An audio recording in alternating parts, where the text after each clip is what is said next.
Hello, happy Halloween, blessed Samhain, all of the things. Okay, hang on, let me share to groups, because for some reason the whole like sharing to groups thing isn't working, or at least isn't loading.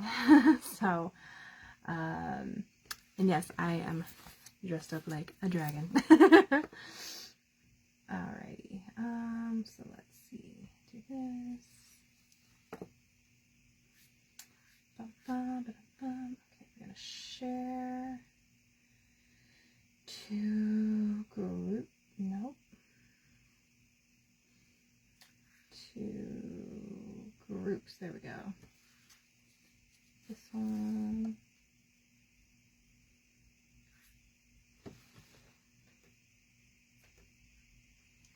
Oh my goodness.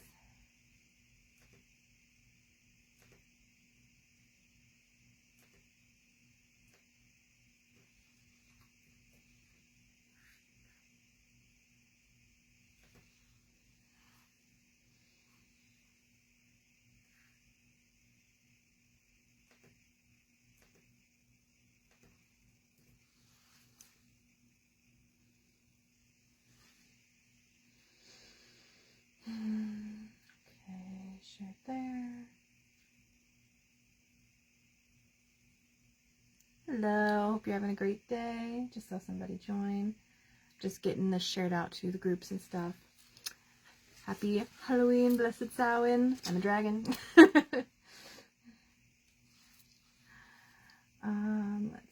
see.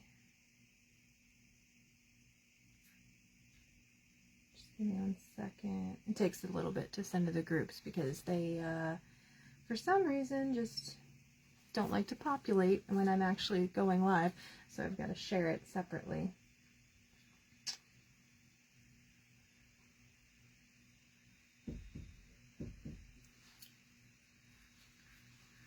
There we go.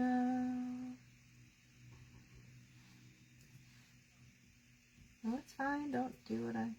Okay, there we go. Hello. Hope you're both having a great day. Seeing people join now. Happy Halloween, blessed Samhain. I'm a dragon. I'm going to start readings here in just a minute. I just got to share to all the groups and stuff. Oh, I did the wrong thing. Because Facebook doesn't like to work exactly the way it's meant to, so, but that's okay. Awesome. Hi, Anna. Hope you're doing well. Alrighty. So, anybody got any plans for today with it being the actual day of Halloween? It's on a Friday, too. That's really fun. Just leave that open, and then, okay, I think I'm all set up now. Should be good to go. All right. Whew. That. If anybody wants a charm, just go ahead and let me know if you have like a focus for it or anything like that, you know. What they are, so I created this really fun map, and I did all of this in the Akashic Records. Yes, happy Halloween, happy Samhain. I created this map, and so this is a themed map for the season, but the map is full of different symbols, and all of the symbols mean something, and I channeled that information in the Akash as well. And awesome, Anna. 1 second. Oh, if I do that, it'll pause. Oh, well, I'm just going to have to go off of memory. I just realized some of my notes are on my phone, but if I do that, then the live gets paused. So, oh, well, I'm just going to get to do that. I've done enough of these now where I think it should be good. I've got all of the, I've got it all down. It's just, you know, when you're live, you get a little like, what was that again? But no, it should be fine. So, all right, Anna, do you have like a focus or anything that you want your charm to be specific about? Because you know, if you're wanting more of a direct message, then that would be helpful. But at the same time, if you're open to whatever, then we'll just see what charm wants to choose you and see where that lands. And so just to share a bit more about these, again, I created this map and the entire session in the Akashic Records. You know, my guardians came forward, and I asked them, I was like, so what's a fun thing that we can do? Like, what's something more to bring more of that childlike wonder into, you know, the sessions, you know, because a lot of people, like, it's been, I shouldn't even say it that way, it's been heavy lately for the majority of us. And I know collectively I'm definitely feeling that come through. And so with that, I wanted to bring the inner child in a new fun way. And so that was kind of the instigation to this reading. And my guardians then reminded me of this thing that I did years and years ago. And they said, this is your way forward, basically. And so I created it. The map is really fun. It's this pumpkin, and it's got a bunch of different seasonal symbols in it, like a witch's hat. There's a tree, because trees are always relevant. There's little ghosty, little like kitty cats and bats, and just lots of little cute fun symbols. And sorry y'all, my hair is just getting wrapped up in my dragon wing, so I'm just yes, fun is so important. That is so true. And so all of the symbols that are on this map mean some really beautiful things that I channeled in the Akashic Records. And then I also utilize some really awesome charms, like this magic wand, this fairy wand. There's the sun. And all of these charms are charged just like anything else that I utilize, with love, with light, all of that good stuff. A pentacle. And all of the charms mean something. And so when a charm that means something lands on a spot that means something on the map, then more mean somethings happen. So Anna says she would love a charm. How can... I'll just say it the way that you say it. How can I best help support my son? Okay, let me, okay, it's so funny because I picked up the magic wand at first, and that feels very important for you, so that's the one we're going to go with. And also know too, if anyone that's watching is wanting a little bit of a longer live reading, I'm offering 3 charm readings for only $33 USD. I don't know what I can and can't say on these things. So, but the link is in the overall thing, and I should just go ahead and put it down here too. I'm just gonna put that. There it is. Now it's in the chat. Awesome. So if anybody does want a longer live 3 charm reading, then that's available there. And then also, if you're wanting your own in-depth reading, these are still on a ridiculous special sale until November 10th. Like, I just want to say, like, the past few that I've been given, they have been being even more, like, coming through. It's just been insane what's been happening. Like, the last one that I recorded, there was an ancestor that came forward, and 5 other lifetimes that were resonating with that ancestor's lifetime, and we healed and cleared all of it. It was insane. I've never actually healed and cleared that many lifetimes at once before, and so with it just being a recorded session and through these charms, I was like, how? How did that just come through? It was just so crazy. So, Vanessa says, this reading is amazing. Anyone watching, you'll benefit so deeply with this full reading. So I highly recommend. Yeah, for sure. And if you want to see any of these readings, like the longer readings in action, Vanessa and I actually went live a week or 2 ago.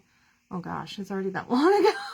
But we went live and did, or I facilitated one of these readings for her. And then also, Anita Daly was so amazing to share her recorded reading. And so that's available for viewing as well, in case anyone is more curious about that. Anna says, love the magic wand. Great. Because it's the one that wants you. And wow, that's awesome. Powerful charms. Yeah, very powerful charms. I mean, I work with them like I do crystals, and so they're extremely powerful and just like everything. And I have them on their own selenite plate, and it's like legit selenite, not satin spar. Not that that is really a big deal, but the selenite itself does have a little bit of a higher frequency. So there's that too. Hey, thanks, Vanessa. Yeah, Vanessa just posted the link for the live video with us a week or two ago. So, all right, Anna, let's see what the magic wand and the magic pumpkin are revealing about how you can best support your son. Okay. So, magic wand happens to be the biggest charm, and so it usually lands in quite a few, and that is no different here. So, let me just write down support son. It's one thing to look at the map, and then I need to actually write it down too, because it just helps me with making sure that I remember everything. So bear with me for just a second. All right. Okay, that's not surprising at all.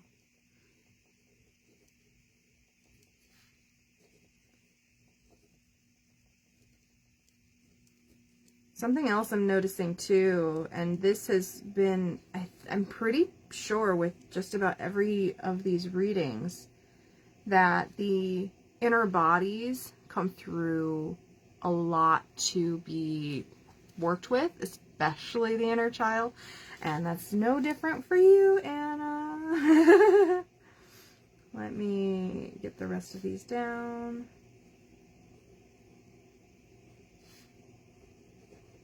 There's just a lot that goes into these, so I want to make sure that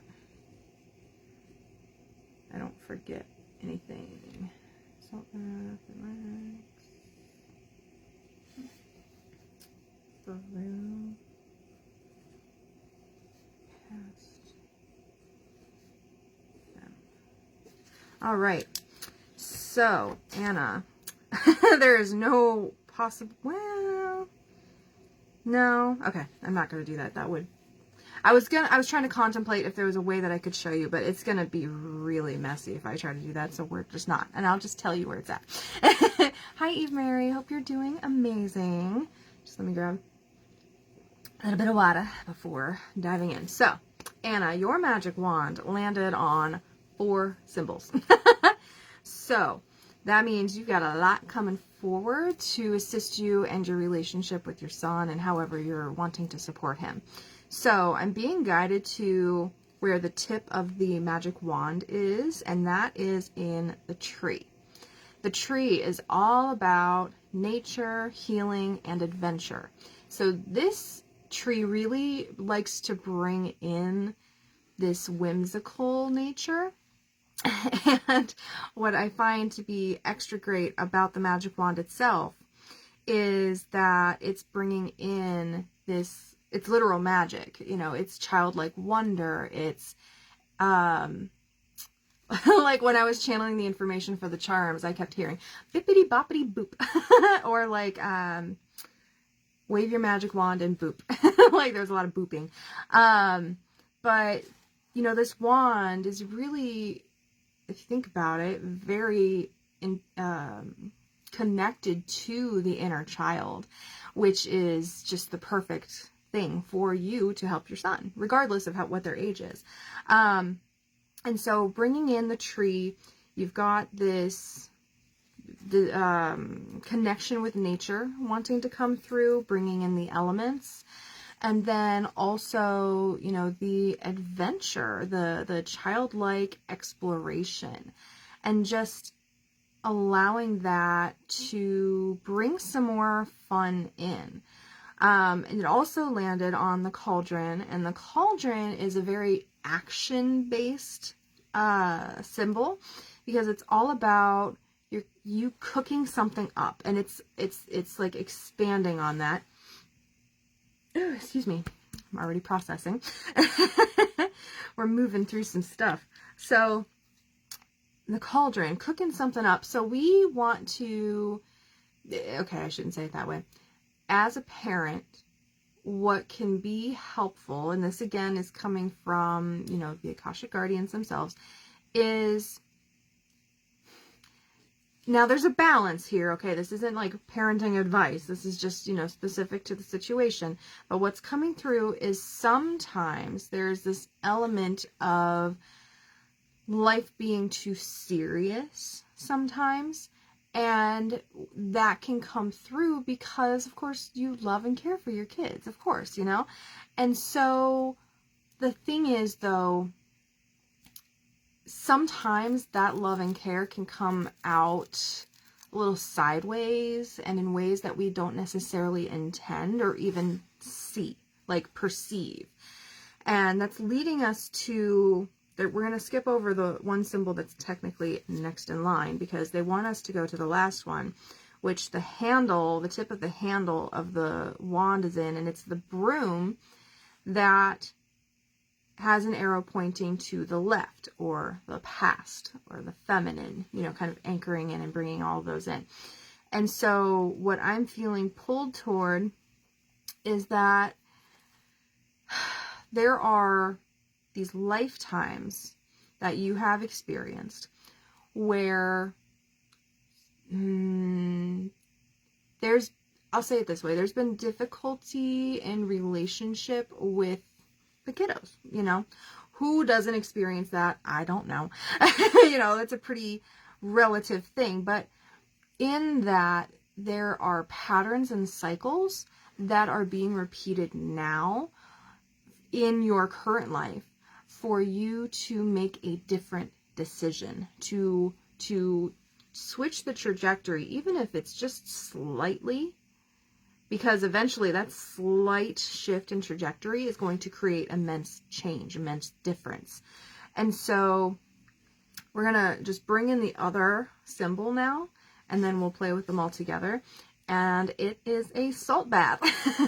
And so the salt bath is representative of relaxing, rejuvenation, rest. So this, like what I'm being angled toward within your Akash is that it's going back toward that, feels like a strong word. Okay, I'm just going to say it the way it's coming out, but know that the energy itself is more than this. It's just the English language isn't being fully descriptive of the energy itself. So sometimes when a parent is concerned for their kiddo, which when is that not? I don't know. But when that's happening, there can at times be this energy of desperation to help them, to, you know, whatever it is. And the thing is sometimes what actually helps them more is bringing in more of that relaxed energy, more of that fun energy. And I'm not saying this in a way to bypass, you know, how do I say that? Not to bulldoze emotions, not to bypass, you know, a serious situation, things like that. But, Anna, how old is your son, if you don't mind me asking? Okay, just want to make sure. I have my laptop over here because sometimes the comments don't load very well, so.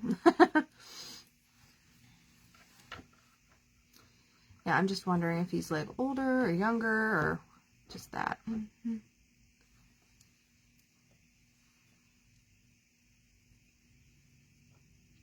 And if anyone else here wants a charm, just let me know in the chat too. Almost 20, 19. Okay. So, you know, he's getting to that age where, and I mean, I don't know, you know, the whole like personal situation that's going on and all of that. But what I'm picking up on is he is an old soul for sure. Yeah, I'm picking up on that. He's very like, I'm trying to put a word to the energy that I'm feeling here, besides old soul, but it feels like he might not always make exactly like the 100 100% best decisions that you might consider to be the best decisions, but generally speaking, he feels like he has a solid head on his shoulders. You know, whether or not you might agree with that, I don't know, but but that's the vibe that I'm getting. Like, this is far from his first lifetime, at least, yeah, I would say here. Definitely in general, of course, but so that's what I'm kind of really, I shouldn't say kind of, that's what I'm seeing, is that there is this relaxation that, oh, you agree? Okay, great.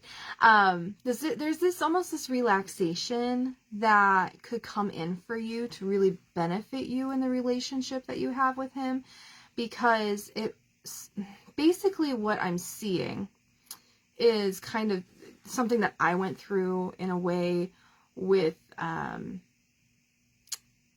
my parents. It's like sometimes parents can have a harder time understanding that their kiddos, especially once they get to that age, 18, 19, 20 and all of that, you know, it's hard to see that they're growing up, because they're not, you know, your little kid anymore, and it's not the same as it was when they were growing up. And I know that can be really difficult.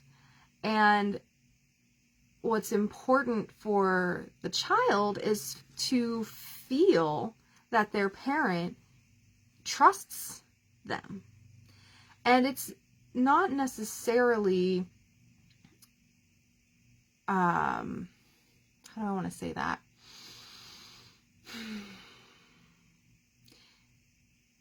And it's not that you're trusting them to make the right choice. It's that you're trusting them that they are on their own journey, and that you have done an amazing job taking care of them, teaching them how to take care of themselves, and allowing them to do that. And what can be, and this again is just coming from my experience and working with parents, and also my own healing with my parents and everything, sometimes it can be really difficult to just let them make whatever choices they need to make, whether that's to learn a lesson, to, you know, experience something that you may or may not agree with, you know, whatever that is. And so really what's coming through is to bring in your inner child, especially the inner child that is a similar age to your son, or inner children, because we have a lot, and connect with that age of you. So 1920, bring that version of you forward and see just how much that version of you may or may not connect with your son. And if, you know, there's any similarity, which I would think that there would be, then you can learn to re-understand, to remember what it was really like at that age, and what you did and didn't want for yourself at that point. And if any of that happens to resonate with your son and where he's at, then that will benefit you even more, because it's going to give you that, it's like you're going back in time to when you were that age. And yes, definitely. Yeah, bringing your inner child to that age is going to be really helpful, because even if you at that age and him are relatively different, which is possible, you know, of course, everyone's got their own stuff. Even if you're different, you're going to have more of an understanding of where he's at than where you're coming from now, you know, because, you know, you've raised him, so you're, you know, at least I feel that he is way more mature now than I was at his age, and that's great. You know, that's amazing. That just shows how much he has gleaned from you and how amazing you were in showing up for him, you know. And so I think that's a part of why, that's a part of why this relaxation is coming in, because it's sometimes, and this is just kind of what I'm picking up on, sometimes what happens is the parents want to protect their kid from things, obviously, like most parents do. And that's amazing and it's beautiful. And the thing is sometimes it's not meant to be that way. Sometimes they really need to learn their lessons, whatever that is, and know without a doubt that you are there to support them. And I actually saw this reel the other day, or yesterday, or this morning, I don't even remember. But anyway, and it's really relevant to this. It was, so it's like there's this cliff, and you're standing on the cliff, and then there's this tightrope that's connected to the cliff, and your son is walking that tightrope. Now, of course, you want to jump on that tightrope and help your kid. Of course, who doesn't? But what's actually going to help them more is you staying right there, ready to catch them as they walk the tightrope, because they'll get there. They'll get there. It might take a little bit, but they'll get there. And then when they get there and you're there to support them, that is what a lot of us kiddos need as adults, is that knowing you're supported without judgment, without, having that harshness kick in. Thank you for saying that. Great visual aid. I know, I was like, I know I'm going to need this. So that worked out really great. But yeah, it's about allowing them to walk their own tightrope, and you can be the rope under, like that rope, what is it, that like rope mesh that's like under the tightrope. You can be that. That can be you. You're there to support them as, they, maybe trip or stumble or whatever, but allow them to trip and stumble. And I know that, again, that can be hard, but you aren't helping them by not allowing them to save themselves. This is how we learn to live. Live in this world. This is how we learn, is through that experience. I definitely want to jump to save him, but I need to wait. Zero judgment. Yeah. Safety net. Exactly. And I'm not saying that you need to be like waiting on him beck and call and things like that. It's not like that. It's, you are there when needed and all of the things, and you're there to support and, give your love and any advice when they ask for it. But one of the things that used to drive me crazy is I would come to my parents about something and it would be met with judgment, and I know that they meant well, they mean well, I know that, but that's not the support that you need when you're going through something. The support that you need is that hug, just being given love when you're going through it. Anna says, you're so right. He needs to learn his own lessons no matter how bad I want to protect him from the pain of learning the hard way. Honestly, that's how we learn. I mean, you've learned, and through your, your own experience in teaching him and preparing him for the world, he's in a better position than you were when you started. And I mean, isn't that what this is about? Is continuously improving what that relationship is like between parent and child. You did that. You're doing that. And that's incredible. And by you even asking this question and coming forward in this way, it's just indicative of the amazing parent that you are. And the fact that you are, receiving this, resonating with this, and as hard as it is to feel, tears. Oh, I didn't mean to cry. Sorry. But tears are great. Tears are healing. Tears are release. And so that's amazing. It's not easy. And this is, but the thing is, again, is that you're amazing. He's amazing. And he's amazing in part because you're amazing. And so because you did that, she says, I needed to hear that. I did prepare him to take on the world. Thank you. Thank you. Of course. Hi, Shruti. Hope you're doing well. Yeah, you did. You did an amazing job. And look at him now. he's amazing. You know, he's doing the thing, you know, even if it is maybe scary for you and different things. I'm sure he's going through it too.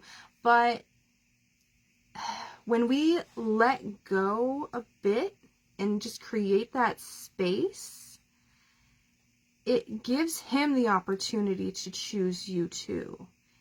And instead of just holding on to him with that death grip, when you give him a little bit of that allowance, and it's going to take time, you know, of course, you got to work through your stuff and all of that.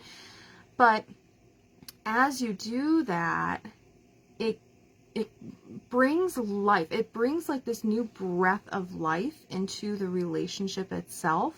And as that's happening, it's going to grow and develop your relationship so he knows he can fully trust you too.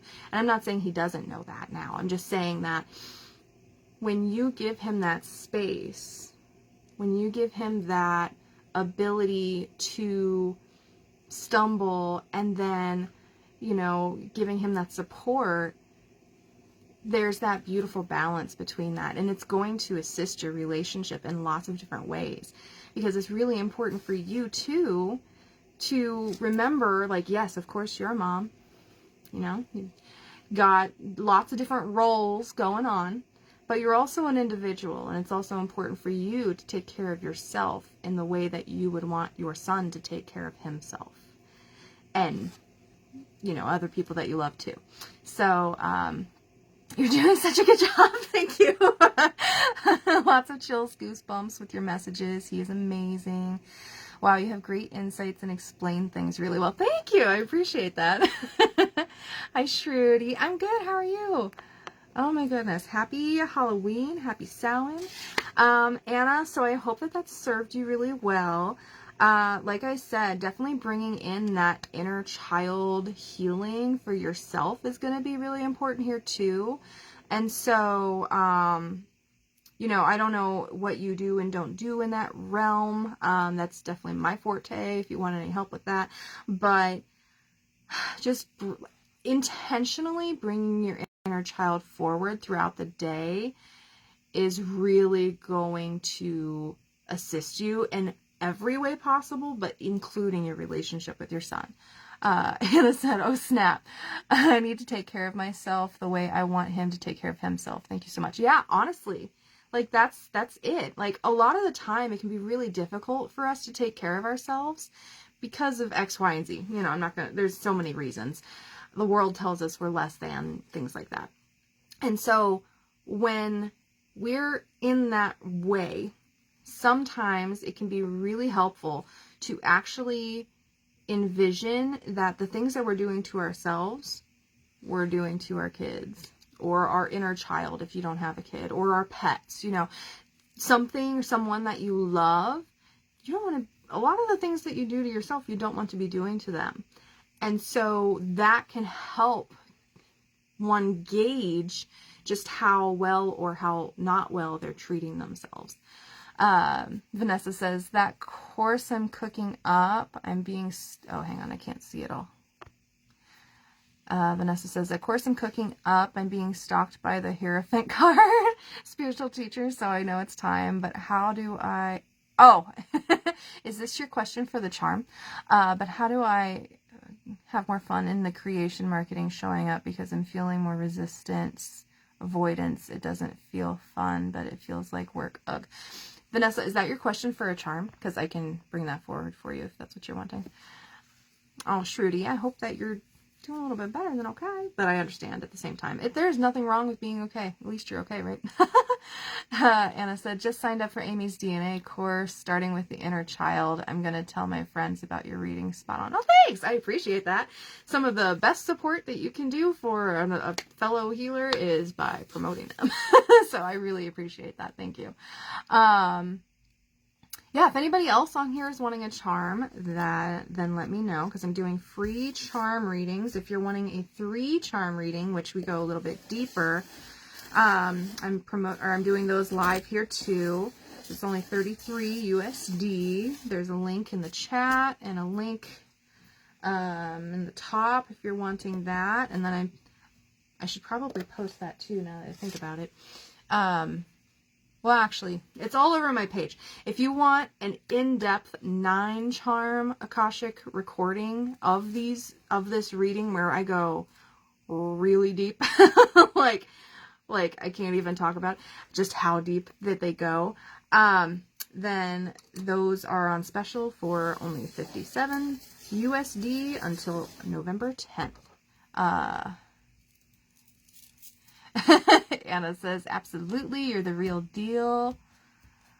Oh, thank you. And she tagged her friend. I appreciate that. Shruti says, I'm in India and just feeling nah. Well, I'm sorry. Sending you lots of love all the way over in India. Glad that you're here. Do you want a charm? Can bring that through for you. Vanessa says, yes. Of course I have time, Vanessa. That's what I'm here doing right now. Okay, so I'm going to reread it so I can... the course that you're cooking up, being stalked by the Hierophant, spiritual teacher, yeah. It's time. How do I have more fun in creation? Okay, this is Vanessa's question. How do I have more fun in the creation, marketing, showing up? Because I'm feeling more resistance, avoidance. It doesn't feel fun. It feels like work. Oh, thank you, Anna. She keeps tagging people. Love it. Awesome, Shruti. Do you have anything specific that you're wanting your charm to reflect, Shruti, or are you just open to whatever? All right, Vanessa. Fun course creation.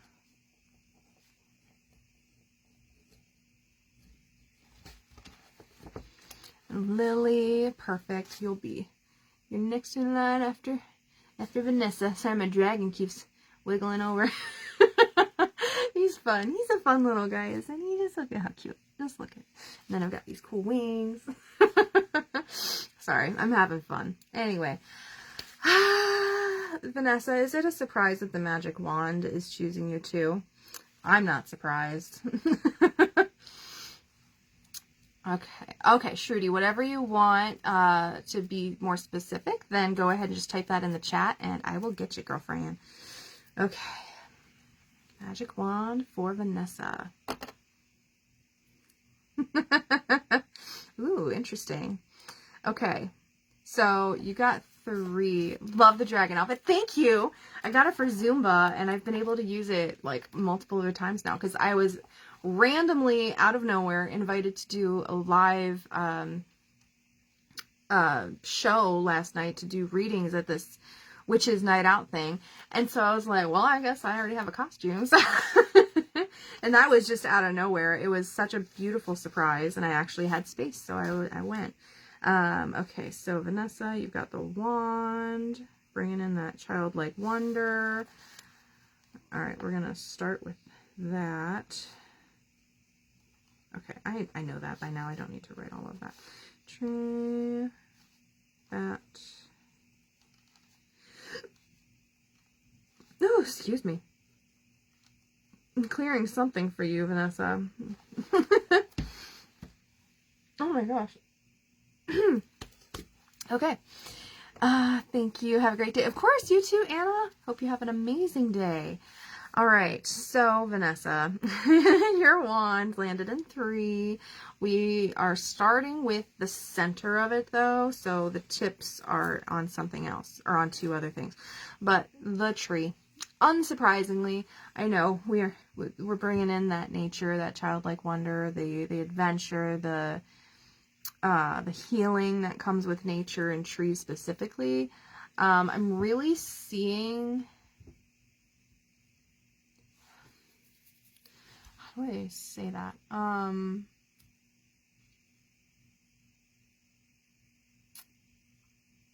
Vanessa, are you talking about the Akashic course? Or are you talking about a different one? Dragon keeps tilting.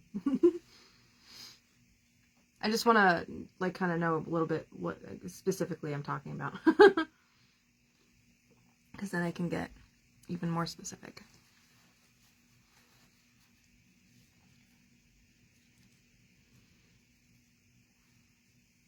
I know you were talking about some other ones, but that's the one that I know you're working on the most. Yeah, Akashic. Okay, that's what I thought so. So, in your / our experience, you know how much fun the Akashic Records can be. And what's coming through is more of a balance between that, because what I'm really seeing your specific way of gridding coming through as well, because there's lots of different Akashic courses out there. There's lots of different teachers, but everyone, including you, is going to have your own specific magic that is a part of it.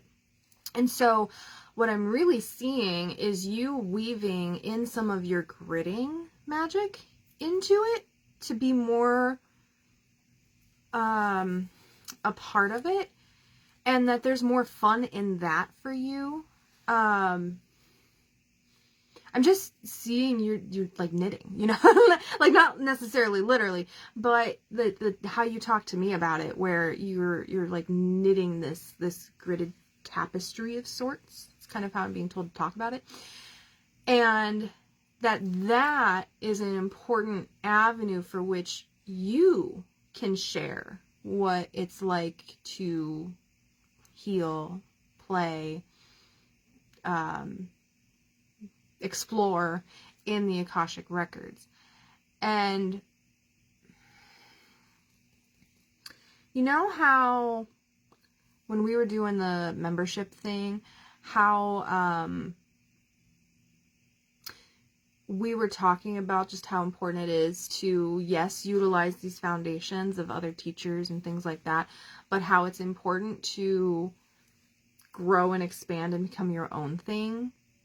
Utilizing that, of course, is the foundation, but then as you gain your footing and understanding, and as you deepen your own connections, you develop your own techniques, your own ways of moving forward. And I mean, that sounds really fun in an explorative, in a way of really bringing forward your own magic. And so one of the things that's coming through is to remember to also create this course in your own way. Tapping into your inner child to help you create it, because your inner child has a very specific connection into the Akasha itself as well, and they can help you make it more fun too. I'm really seeing you even just being outside and maybe writing some copy, writing up some of the things. And it doesn't even need to be anything structurally. It's just you kind of like taking notes, jotting down different pieces and parts that you're wanting. The marketing, you need okay. So I've heard different course creation people, like people that sell courses that teach you how to create courses. Hi Kirsty, how are you doing? I hope you're having a great day. So I've seen those people that are, teaching people how to make those courses. And I've heard this before where they're like, you don't have to even have the full course done by the time you're starting it. You can still be making the course as, you have students going through it. And the thing is, to an extent, I can see that, because as you're teaching it, especially if you are doing a live format in any way, yes, there are going to be things that come up where you're like, oh, I didn't even think about that. That's an important element, things like that. And also utilizing your students to learn how to teach them, because they are going to present different things that, you're not going to think of, because everyone's got their own perception. So yes, there is an element of that, but it also drove me crazy, like thinking about not having a basic format or anything laid out already. Like, it's one thing if you go into a course knowing that you're kind of like the guinea pig of sorts, where you are, experiencing it and helping the teacher to like develop that. But if you're like a total noob and you don't know what's going on, that's not going to work very well. Christy, if anybody else on here wants a charm, just let me know. I'm doing free charm readings, just one charm. But anyway, so we're going to go into the other two parts. So one of them you're going to laugh because it's the cauldron and it's the handle, so you're cooking something up. We know that. However, there's more with that. We're just going to come back after a little bit because the other part is in the bat. And so not only can you bring your inner child into this, but there's spirit animal guides that are wanting to help you. Maybe specifically a bat, but it could also be all these other things. Like the dolphins really keep coming in for everybody during these charm readings. So I'm just going to mention that, if that resonates, because they are extremely high frequency and they're bringing in, excuse me, their light languages and different things like that. Oh my gosh, Vanessa, I'm processing so much for you. Oh my gosh. Hope you're okay over there. But there's that, again, that inner child wonder and the spirit animal guides all wanting to come in to assist you with this. And I'm specifically seeing your dragon really coming in to help too. And so you can ask your dragon, you know, what are some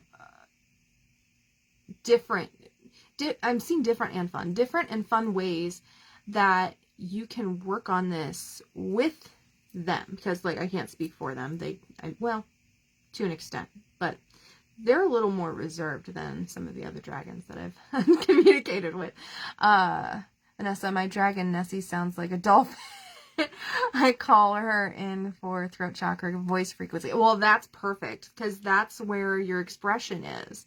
That sounds like it's not the only place, but that's where I'm seeing a lot of the resistance. I'm seeing a lot of it in the sacral too, don't get me wrong, but there's, you know, that it's like a closed flap. It feels like a box with the flaps that are closed and you've put tape over it and maybe even some super glue. Because what happens when you make this course? What happens after that? What are you truly stepping into with this course creation? It's not just, hey, I'm putting this course together and people are going to benefit, la la la la la. There's a lot of other stuff. And that other stuff is where the resistance is likely tied to, because what does it mean for you to hold the title, the role of spiritual teacher? I mean, you already are. And I wonder how that landed for you. But, you know, even without having a course, you already are. You've been a spiritual teacher for a very long time, actually. And many other lifetimes, as we have also talked about. But I would have known that anyway. But the point is that as you're navigating this, what does that mean about you? How does that impact your identity? How does it impact the internal parts of you that are afraid of that identity, that are afraid of being called a spiritual teacher, that are afraid of the judgment or the seen and not being seen, you know, that back and forth that we were talking about before too. Sorry, I was just seeing where else they wanted me to go. Okay, there is specifically a bat that's wanting to help you too. Vanessa says, oh, that makes sense. It's not the course. I can teach this with my eyes closed. Of course you can. I've done it with my clients, just not big and public, and it will lead to something else. Yeah, it's a much bigger stage, so to speak. You know, and even regardless of the external experience of that by the people that are taking your course, it's about, like, this is about you. What's going on internally with all of these internal aspects of you that are screaming like, no, I don't want this. I don't want to be on a stage. I don't want to blah, blah, blah, blah, blah. How unsafe does it feel for you to move forward? I mean, there's that. It's not the course that's the thing here. It's the internal bodies, which is so funny because we were just talking so much about that. But, you know, have One of the things that's going to be really helpful for you, and I'm seeing you outside when you're doing this, because the calmness of nature is just going to help. So maybe, you know, book a little park thing this weekend or something, or even later today if you have time, where you are just outside. You got a notebook if you want it. You maybe record it out loud if you want to do that. That's entirely up to you. Sometimes that's better for me because then I don't have to break focus to write. But what's coming forward for you is to like hold a meeting internally with yourself. And you are in this meeting, the head of it, and you are inviting every single part of you that feels resistance to this. All the inner children, any of the other bodies. There's a persona that I'm seeing, or a driver. Maybe it's anyway. I'll get past the label of it. But there's this part of you that is what's a good like name?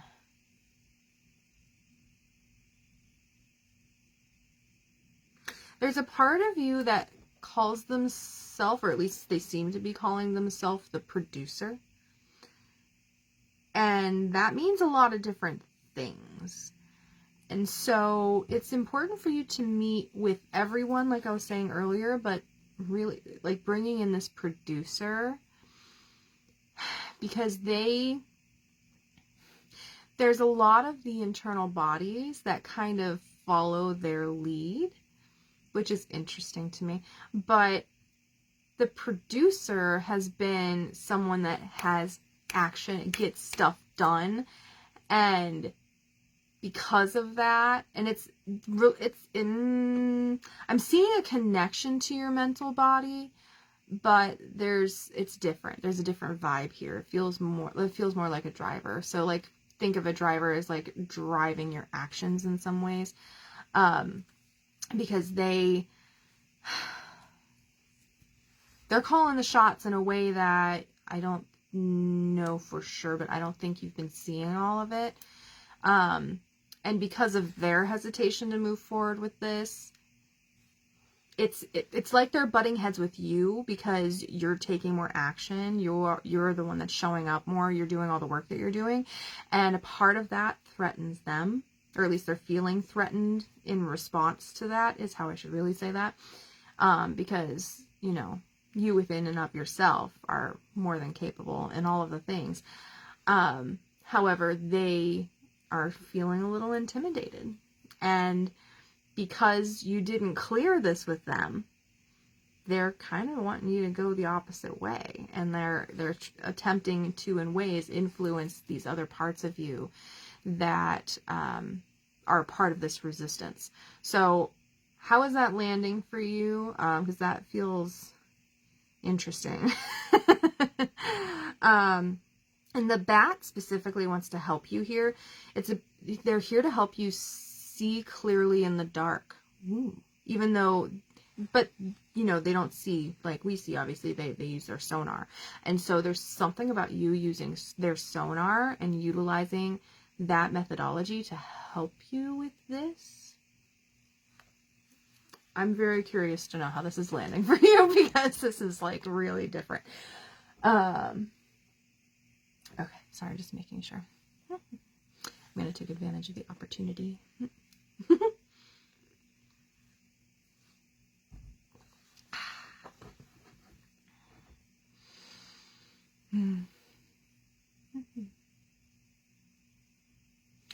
Christy, do you want anything specific for your charm reading, or are you just open to whatever?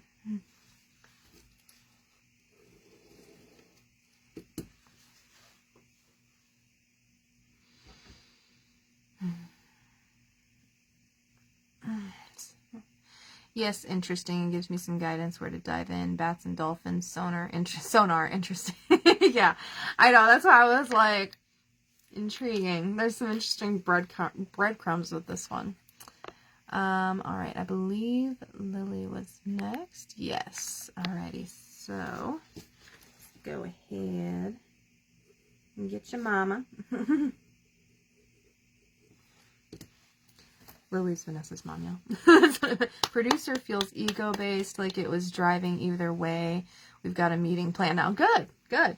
Yes, and I agree. Very ego-based. It's almost like there's... Okay, it's going to potentially sound awful to say it this way, but it's like they're a spawn of your ego. Which is entirely possible. It's very... So, let me say it this way. We can have... You know, we have these internal bodies... And then we create more bodies. We create personas, drivers, these different parts of us, and they can be attached to our main bodies as well. And it's just a part of your healing and evolution that they eventually show up and make themselves more well known. That way you can work with them. And so I'm very excited to hear about that experience and what happens. Sending love to you and your meeting. And all of the parts of you. Hang on. I'm being told to clear this map a little bit more. There we go. I clear the map between each reading, by the way. And the charms are continuously being cleared as well. So, just in case anyone's curious about that. Alrighty, Lily. I'm seeing the sun for you. Okay. Ooh, this is the first time anything has landed in the stem. So that's fun. That makes me happy. Okay, sun. Because at first I was like, man, was the stem kind of a waste of space? Nope. Nope, nope, nope. Okay.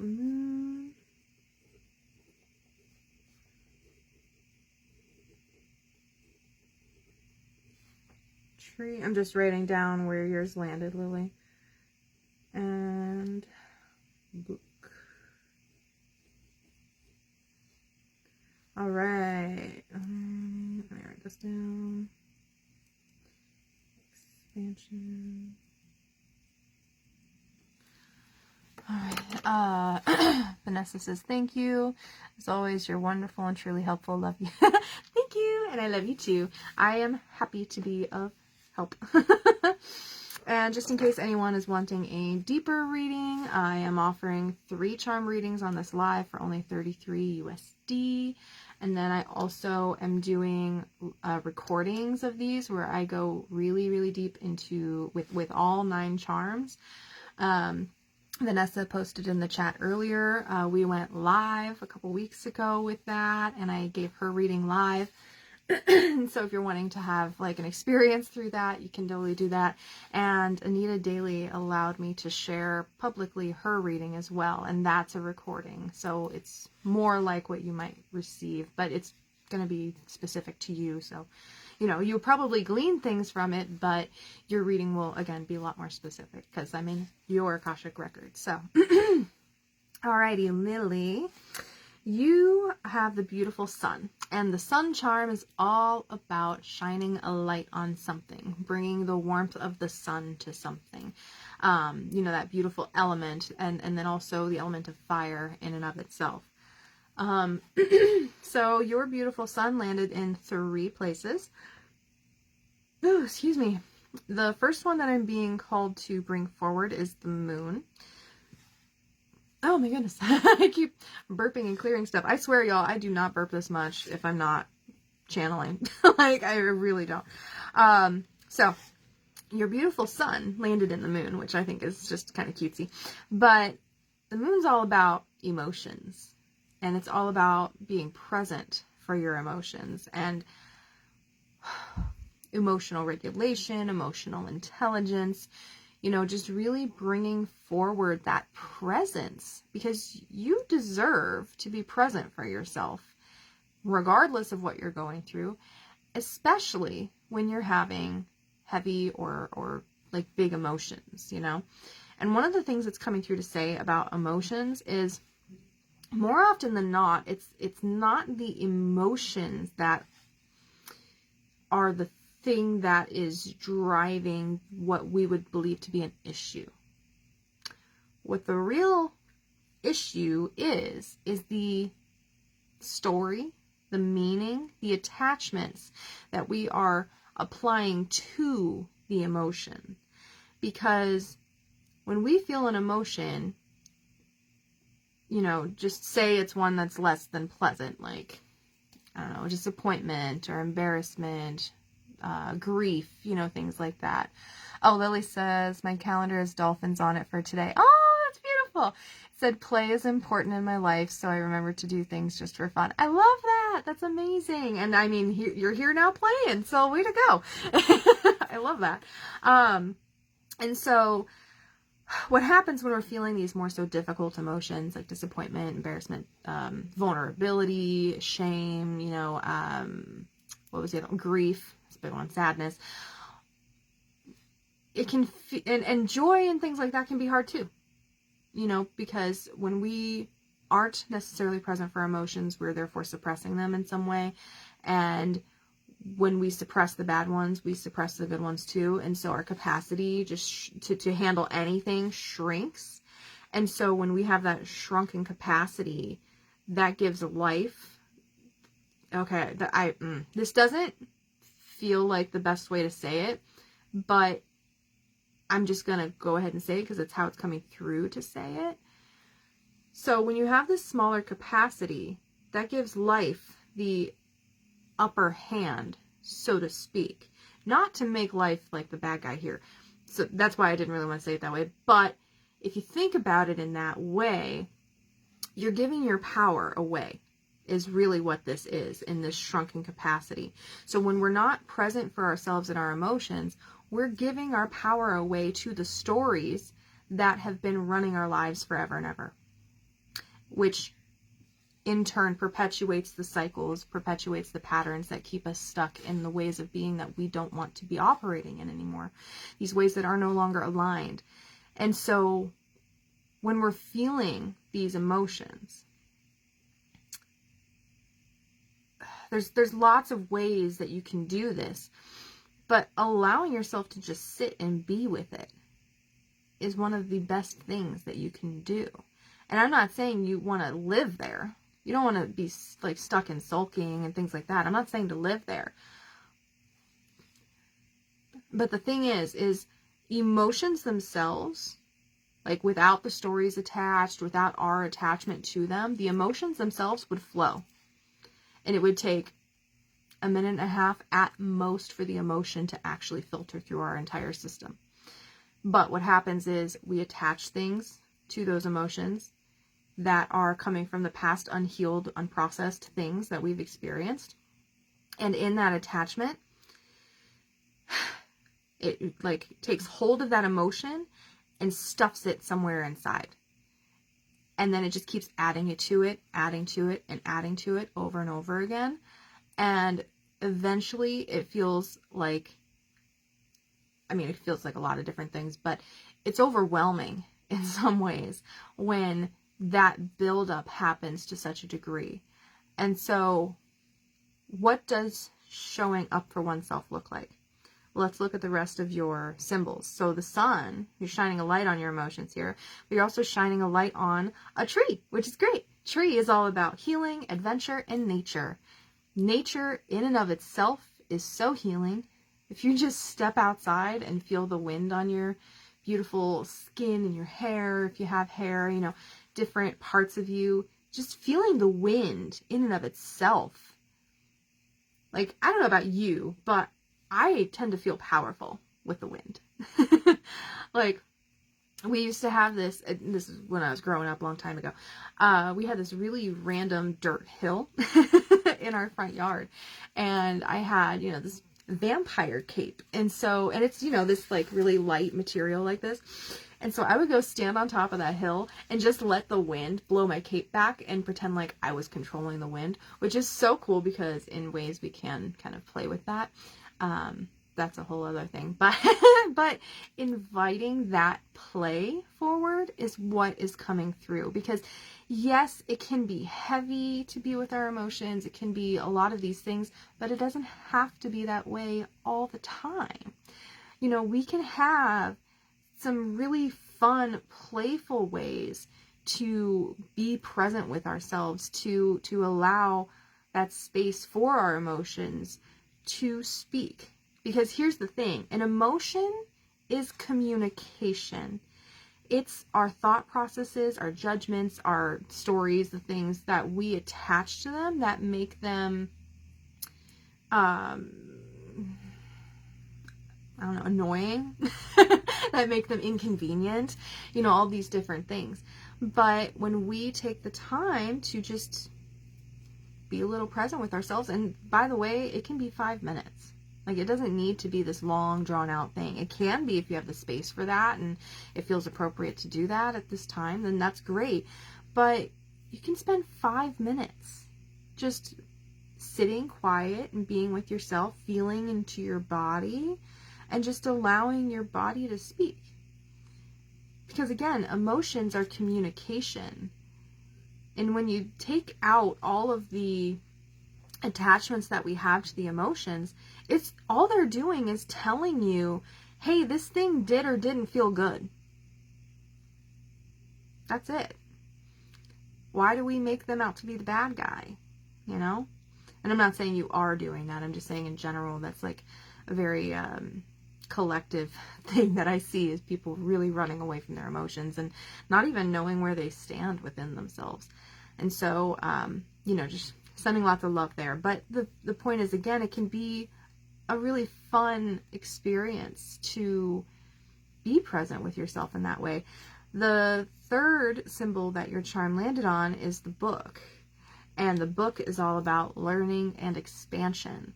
And so what I'm seeing is an evolution of how you show up for yourself. And oh, that's so funny. You just, like, because of how the sun is, like, there's some parts of the rays that are a little bit longer than some. It's like just the perfect layout so it doesn't go into the witch's hat, which is so funny to me.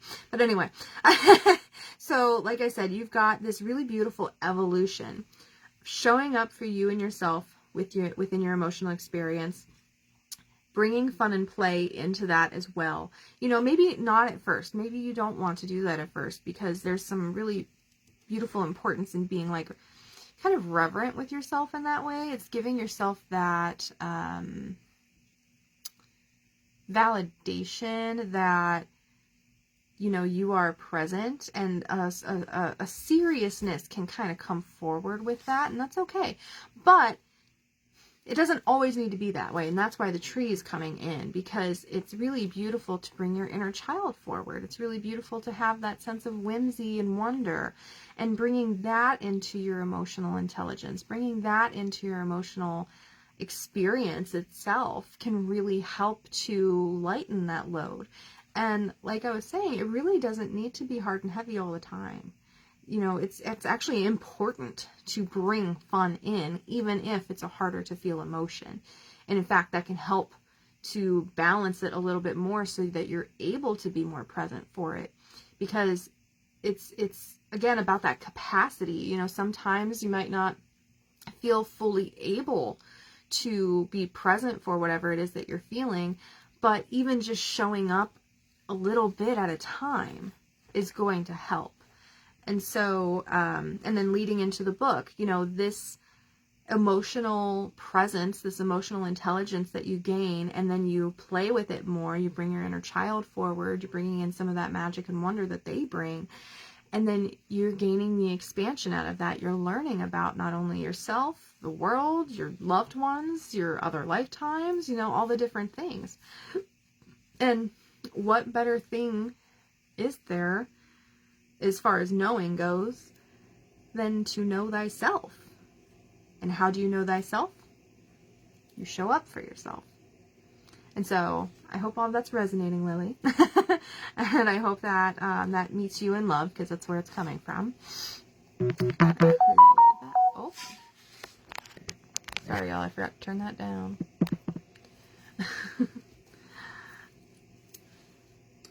Alrighty, clearing the thingy, map. Alrighty, I believe Shruti was next.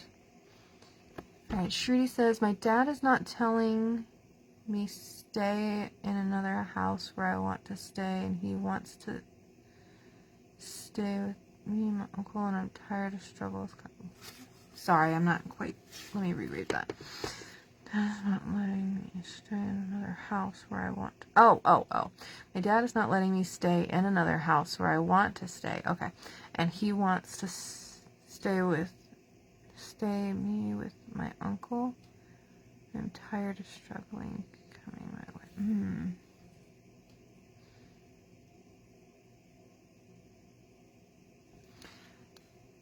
There's also a new comment.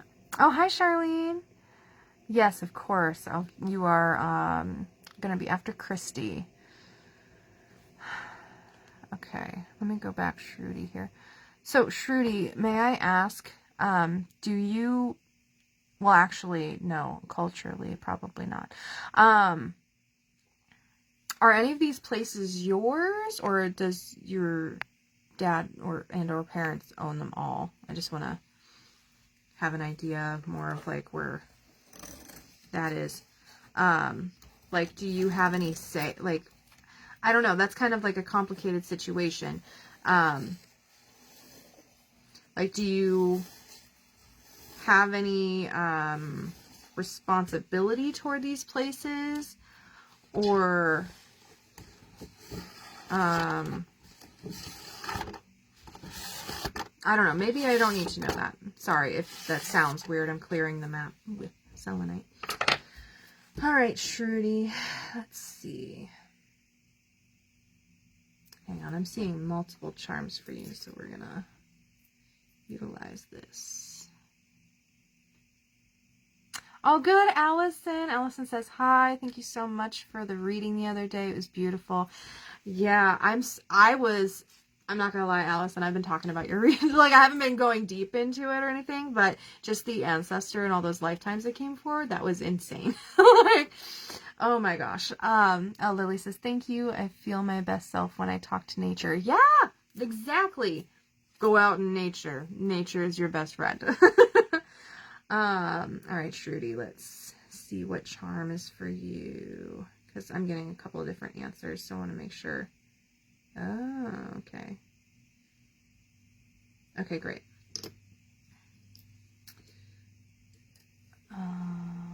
But yeah, of course, Allison, that was an incredible reading. Like, everything that came through, I was not expecting that. No, that was really powerful, and I appreciate you for allowing me to facilitate that, because I got a lot out of it too. Oh, no, we're going for Shruti here. Oh, I guess I could show the charm. That would probably be fun. Shruti, you get this heart. Kind of hard to see, but yeah, you get this beautiful heart. That's the one that shows you. And this is about love wanting to come into a particular space. Okay. Sorry, that was a stupid phone thing. Okay, Shruti, so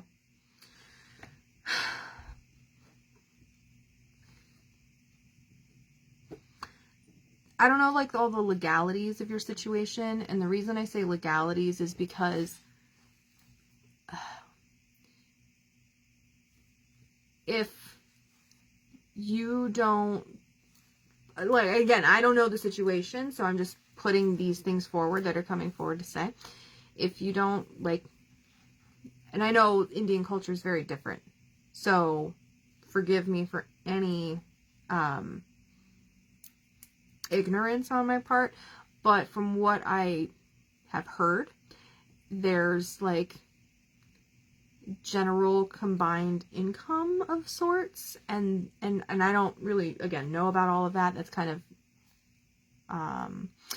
complicating it, but what's coming through to say is whether or not you happen to own any of these properties or pay to live there, like, you know, I don't know any of that, but at least here in the States, if you don't own it, you don't really have a right over, you know, that. But what's coming through the charm itself, your heart landed on 2 spaces, and I just realized I didn't write it down. Maybe I don't need to with these ones. but I'll keep a list anyway. That way I don't forget. Heart on bath and cauldron. All right, so your heart landed on the, yeah, okay, we're getting bath. The salt bath, which is all about relaxation, rejuvenation, and rest.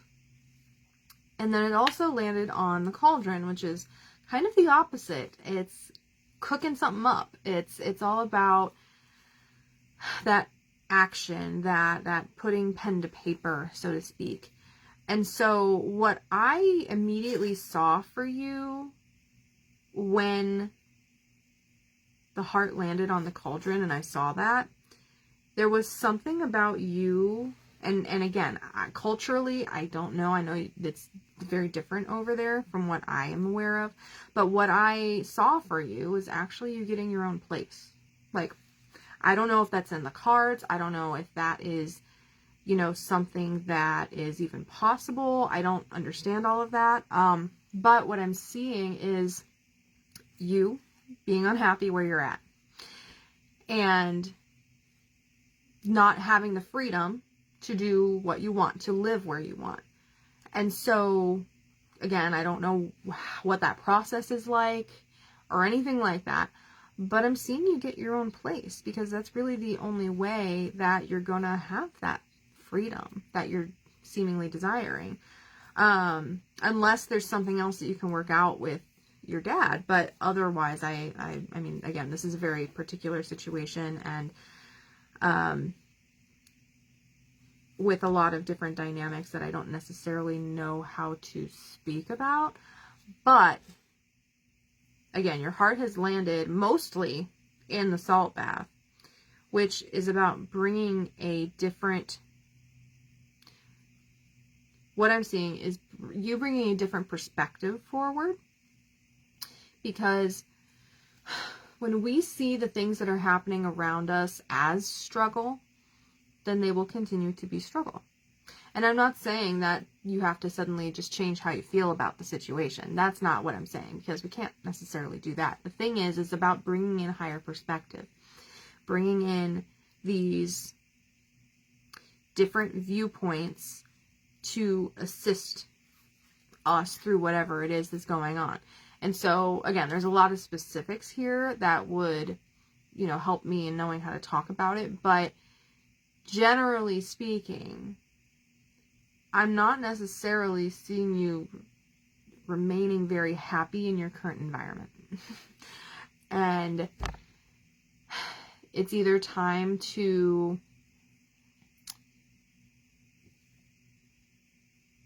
somehow figure out how to work it out with your dad, but that again is a whole thing, and it seems like you've been trying and just not really getting anywhere, or getting your own place, you know, whatever that looks like, if that even again is possible, I don't know. But in that action, a lot of things will move. Well, literally and figuratively. But they want me to go back to the salt bath with the perspectives piece. What they're saying is to invite another perspective, because whatever one you have right now is not great, in the sense of it feels very restraining. Like I'm feeling almost like there's like chains around my neck or something, like pulling me back, and it feels very related to your throat chakra, which then therefore also connects to your sacral, and that is very much, you know, your expression, your creativity, your freedom. And so, yeah, I don't know if this is landing for you, like what's going on. My people viewing thing, it keeps altering, so I don't even know if you're here anymore. But yeah, that's what's coming forward. Again, like if you're here, let me know what that's feeling like and if it's resonating. But again, I'm just seeing that if you're wanting the freedom that you're wanting, then yes, you can work on the perspective that you're having about whatever it is that is actually going on. But then there's also the physicality of that, where it might be beneficial for you to get your own place, you know? I can't speak for other cultures, but I know that I couldn't take that. Like, being around my family is amazing. I love my family, and I need my space. All of it is true at the same time. And so, yeah, so I hope that that makes sense. I hope that that lands, and let me know if there's anything else. But yeah, so alrighty, clearing that. And I hope that all of that came out in love and grace, because that's what was intended. There's just a lot of different cultural ways of living between my experience and what I believe to be your experience. At least it's what I've heard from other people that have lived there. So, let's see. Christy is next, and you're open. Christy.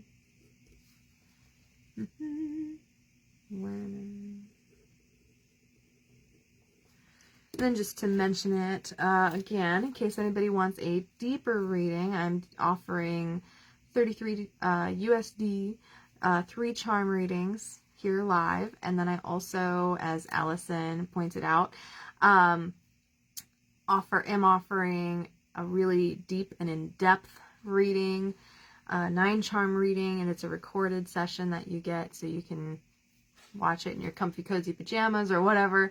They have been insane. Like, the things that have been coming through in these bigger readings have been insane, and really I should be charging like 3 times the amount that I am for those, but I didn't realize how intense they were going to be.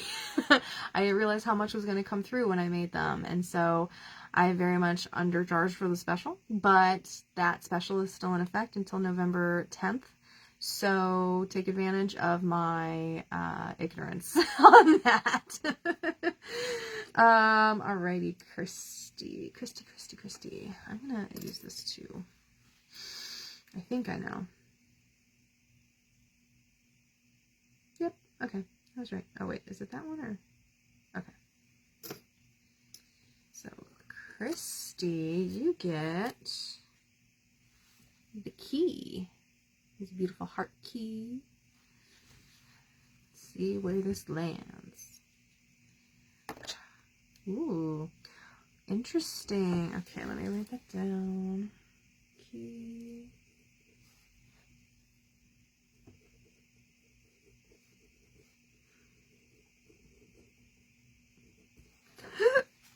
Oh, excuse me. You notice how I throw a charm and then I hiccup burp? It's like I immediately am processing for the person. So funny. So Christy, your key, your heart key, is all about unlocking something that is for you. And so this key is unlocking 2 placements. One is, and it's funny because this is the one that it isn't in, or it's mostly in one, and then in another just a bit. And they want me to start with the one that is just a bit. And we're starting with the seedling. And the seedling is all about planting seeds. And it's about preparation. It's you know, we're in this season of harvest. You know, we're collecting everything that we've done this year. We're, you know, harvesting crops, whether that's literal or figurative. We're bringing in all this harvest. But the thing is even though we're in the season of harvest, we're still planting seeds. We're continuously planting seeds.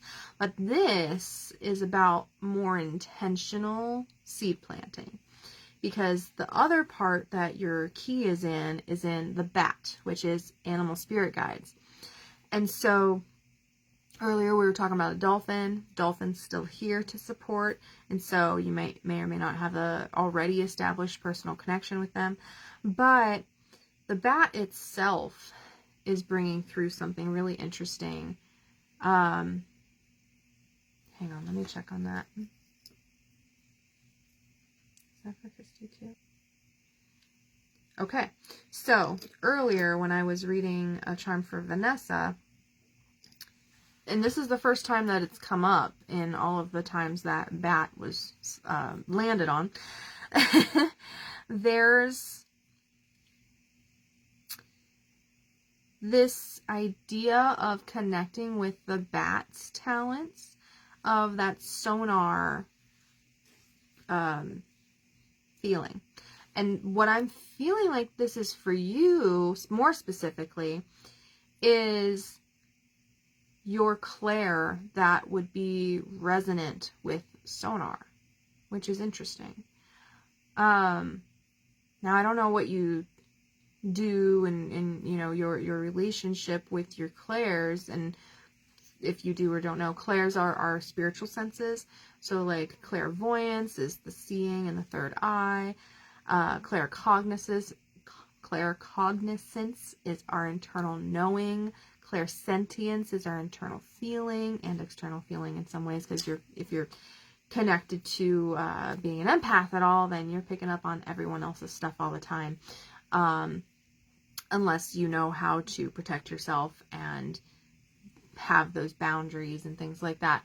But what I'm seeing for you in this, I guess, lessons with the bat, so to speak, are about honing in on this particular spiritual sense for you. If you're still here, let me know how that's landing for you. Sorry, landing and bat is funny. But with this, you're planting seeds, because as you are developing this particular or these particular, because it might also involve some other senses instead of just like one main one, when you are working more specifically, more intentionally with these particular senses, there's what I was just shown is like, okay, so explosion is a word, but it's not the one, it's not that intense. What it is like, so I just keep seeing this TikTok filter. I don't remember what it's called. It's like a heartthrob or something like that. I've used it a couple of times, but it's basically like, I actually used it in my first video talking about these charm readings. So that's kind of funny. But it's like this red throb mist that happens, and it comes in the center of the screen, and it does this, and then it becomes this smoky effect, and it kind of dissipates. That's what I'm seeing. So I don't know if you're, oh, excuse me, sorry, cracking my back. I don't know if you're familiar with TikTok, but that's how I'm seeing that,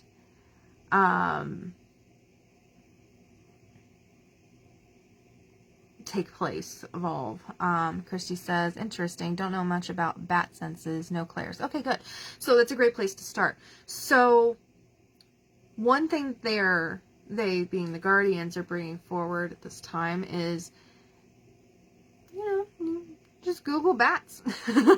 You know, you don't need to go in depth or anything unless you really want to, but just a simple Google like search of how their sonar kind of works and how that relates to the spiritual senses, because there's something that you're going to get out of even just reading about it that's going to help you. But what I can share at this time, because like I and of myself am not like super knowledgeable about that, but what I'm sensing is it feels like,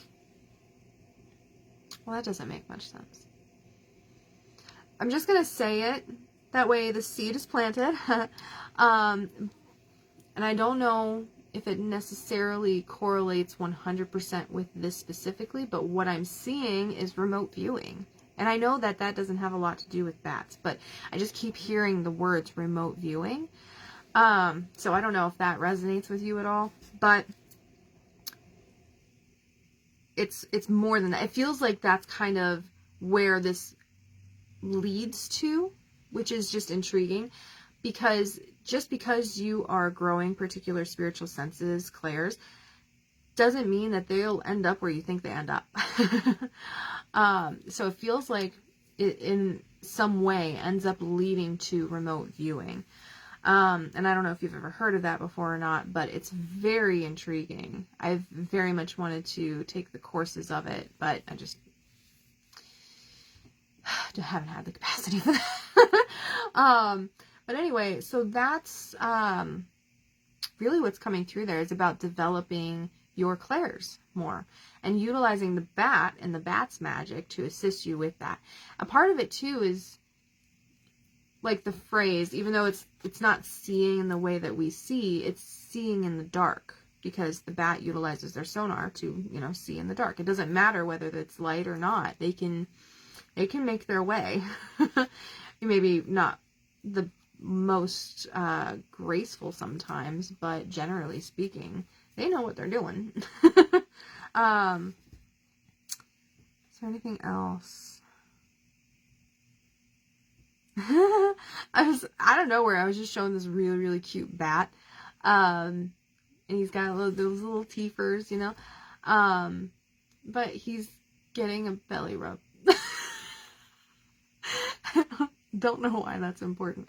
Why is that important? Oh, they're just bringing in fun and play. Okay, so that makes sense. So there's also this aspect that cute bat is wanting to bring forward, and it's more around playing with your spiritual clairs. It doesn't have to be this hard thing where you're like sitting there concentrating really hard on this like meditation or something where you're trying to develop your skills. It's about recognizing how much throughout the day you're actually utilizing them without knowing it or without recognizing it, and how you can also bring more fun and play into that. Because it's one thing to just, you know, work on your senses and, you know, la la la, but what happens when we're doing that kind of thing a lot of the time is we build expectations. We build outcomes that we're wanting. It's like, oh, I'm going to do this thing, but I better benefit from it, you know. But the thing is when we let go of that, when we let go of some form of determination, some form of desired outcome, those expectations, when we let that go, that actually allows our clairs to breathe, to go with the flow. And when you do that, when you just trust and allow your clairs to teach you, because they'll teach you how to utilize them. It's just, are you listening? Are you allowing them to teach you, or are you trying to control the clair? You know, so there's some really interesting dynamics in that relationship. And so this is also bringing forward that idea of reflecting on your relationship within your clairs. And what seeds are you planting for the future in regard to that dynamic? Is this serving you in the way that you really want to be served? Is it serving your clair growth, your connection with the divine and within and of yourself? Or is it kind of feeling restrictive or like frustrating because you maybe aren't getting what you want to be getting in the way that you want to be getting it? I know so many of us, especially when it comes to the clair cognizance of sight, like so many of us, again, coming from my own experience here, make it a lot harder than it needs to be. Oh, she just commented. Christy says, I've been making things hard. Playing has been coming to me. Yeah, exactly. So this is validating that. This is validating the importance of that, because so we're in this year of completion, right? This 9 year, the year of the snake. And it's really, and some of us are still going into next year with a lot of this closing out energy, because it takes a while to close this. There's a lot of different things going on. Lots of different dynamics, and we're all on our own timeline, you know? So what I'm seeing, though, is that we are in this completion year. What does that actually mean? It means a lot of things, but what's coming forward for you specifically here is that, and actually the collective too, how do you want to move forward? Do you want to continue these cycles of everything being really hard, of life itself being really hard, of perpetuating and exacerbating stress? No! Who wants that? You know, we've had decades, if not centuries, of pull yourself up by your bootstraps, blah, blah, blah. Yeah, there are times for that. I'm not going to say that there aren't, because there are. But generally speaking, we make this stuff so much harder than it needs to be. And I am speaking from my own experience, because I have certainly done the same exact freaking thing, and it has stopped me in my tracks for so many years. And eventually it just got to the point where I was like, I'm the one making this difficult. Why? What do I get out of making this difficult? If I make this difficult, that means that I'm less responsible for the outcome. I'm less responsible for the accountability of this. If it's just hard for me, then it's just hard for me, and there's nothing I can do about it. That's a bunch of bullcrap, because I'm the one that's making it hard, you know? And so really just reflect on, again, that relationship dynamic that you have within yourself and your clairs and your and whatever this feels like it can apply to, because there's more things too. But when we take a step, or actually, let me say it this way. When we pause, we take that deep breath, we take a step back, observe yourself. What are you doing in this particular situation? How are you perceiving what it is? And is that the actual truth? Or is that just a part of you that's making it hard? That way you don't move forward. Because that part of you is coming from a protection mechanism, a way to keep you where you are so you remain safe. Even though staying in one spot generally isn't the safe place to be. But they don't know that, because they're coming from these old ways of being. They're coming from these unhealed things that we created in order to stay safe at that time, but we're no longer in that space. We're in a very different space. And those tools, those habits, those ways of being are not going to get you where you're wanting to go.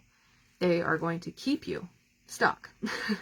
And so in that observation, release judgment first and foremost, because judgment isn't going to help you or anybody. Judgment is not helpful in general. Discernment, yes. Judgment, not really. Not really seeing a space where that is going to be beneficial. Discernment is very different. Discernment comes from experience. It comes from understanding the situation from that bird's eye perspective, and it gives you the information you need to make it an educated decision. Judgment, it's just coming from a place of, I don't understand where you're coming from, so I'm just going to be judgmental instead. That's not love. Discernment, there's love in discernment, but not in judgment. Judgment doesn't have love. At least not like within it, because technically there's love in everything, but that's a really deep concept, and I don't know that this is the space to get into that. But in general, when you are coming from judgment, you're not coming from love. That's what I mean to be saying. So, no need to be hard on yourself. It could be beneficial too to reflect on the parts of you internally that feel like you have to be hard on yourself. Potentially involving your parents, guardians, previous bosses, current boss maybe. There's different like rulers and the word dictators coming through. There's previous lifetimes where we've had a lot of things about that too. So just hold the space for that. You know, give those parts of you love, because they deserve love. You deserve love. And you deserve to stop making life so hard for yourself and for other people. Because when you make life hard for yourself, that also ripples out. That also shows people how to make life hard.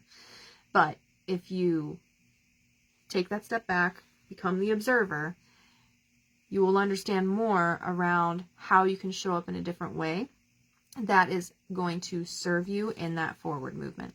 And so I hope all of that makes sense. There's a lot of different topics that came through in that deserve going deeper into, but again, that's a lot for this, so I don't know. But yeah, just let me know how that's feeling, how that's landing. Definitely working with the bats is going to be assistful. I don't think that's a word, but it feels good. I don't know. And then the dolphin that I mentioned earlier, dragons are here. Not just me, but the dragons are here to assist as well. You know, they've got some really beautiful, deep, potent healing, and they're here to help us. So, and vice versa. All right. So, Christy, I hope you enjoyed. Just clearing this for Charlene. If anybody else is here that wants a reading, just let me know. I'm doing free 1 charm readings. Also offering a discounted 3 charm reading live here on the call. The link to sign up for that is in the description and the chat. If that's something you're wanting to do. Then I'm also having the really, really deep 9 charm readings still on special until November 10th. So, all right, Charlene, did you have anything specific that you wanted me to dive into with your charm? Or you just open to whatever comes through? I should have asked that sooner, sorry. Woo. Oh, hey, Cassie. Hope you're having a great day. Christy says it resonated. Thank you. Trying to release that. Oh yeah, it takes a bit, you know, and it's cyclic. That's the thing. Like, healing is cyclic, and there's going to be an evolution with it. So don't even like bring your inner child into this as well. And this is for everybody too. Like, bring your inner child into the experience that you have when you're making life hard on yourself, because they can provide some insight to why you're doing that and where it's stemming from, and they can help you clear that. Happy Halloween, Cassie. Oh, hi, Crystal. Yeah, Crystal. Here. No, I'm not a dog. I'm Crystal. Oh. I was like, why would I think you're a dog? And then I looked at your picture. Your dog's really cute, though. I don't know if that's yours or not, but they're cute. Yeah, of course, Cassie. Cassie, do you have a specific thing you want me to dive into, or are you just open to whatever? And Crystal, glad you're here. If you're wanting a charm, I am doing free 1 charm Akashic readings. Love my headpiece. Oh, thank you. He's a cute little dragon. He's so fun. It's so funny too, because the picture, like, you know how there's, you know, a picture on it when you buy it. It had it here on the back of the head. And then I showed it to my husband, and he's like, oh, you're going to put it on the top of your head, right? And I was like, I mean, I wasn't going to, but now I am, because that's great thinking. It's outside of the box, you know. You're open to spirit. Okay, Cassie, that's awesome. Crystal, if you're wanting a free Akashic Charm reading, I'm offering them for free for 1 charm. Just let me know if you're wanting one, and if you want any specific like focus for your reading. I'm also offering a deeper dive, a live 3 charm reading for $33 USD, and then I also am running a special on a really deep dive 9 charm reading, and that would be a recorded session. That would be a lot to do live, because Vanessa and I did it. We did a live 9 charm reading a couple weeks ago, and it was insane. So if you're curious about that, you can check it out. It's posted all over my stuff. Smarty Pants Hubby. I know, right? Look at him thinking outside of the box. Awesome, Crystal. Oh, no, I got you, Charlene. I just wanted to make sure I got them before. So Charlene says, what can I do to increase feelings of... Oh, sorry, it bounced around. Where did you go? There you are. Charlene says, what can I do to increase feelings of self-worth and believing in my sovereignty? Ooh, you came to the perfect place. Okay, I'm going to let this tell me what charm, because there's a couple of them that I'm seeing for you, Charlene. No, that's, oh, the reason I said that you're in the perfect place is because that's like one of the biggest things that I've been healing for a long time. Oh, okay. I was going between two of the charms for you, and I wasn't sure which one was most aligned. So, Charlene, you are getting the beautiful Sun Charm. Don't know if it got... Oh, she just replaced, or retyped it. Thank you. Alrighty, Charlene. How can Charlene increase feelings of self-worth and believing in her sovereignty?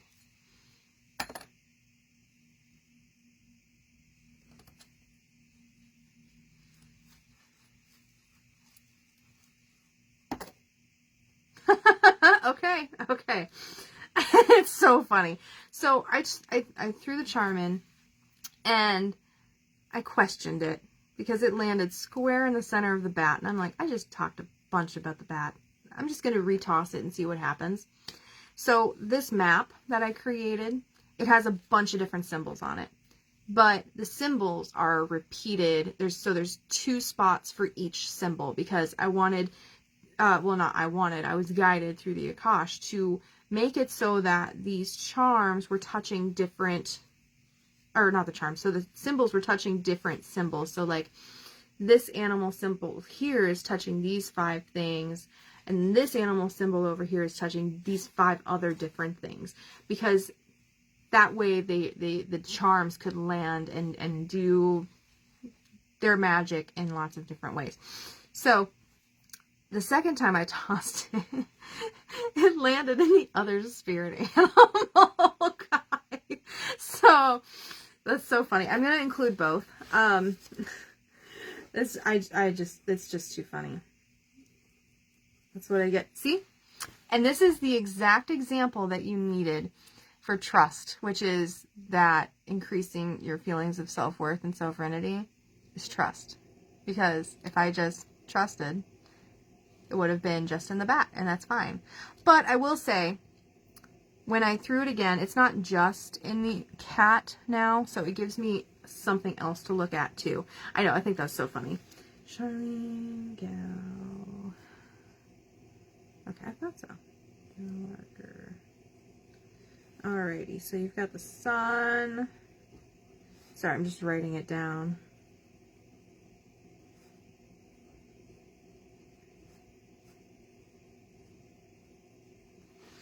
Yeah, because I kind of wanted something else also, because like I said, I just talked a bunch about the bats twice, so I just really was like, okay, there's got to be a little bit more that I get out of this to help you. So with you landing in the spirit animals, there's so many spirit animal guides coming through to help us today specifically. This is the most that I've had them like featured, so to speak.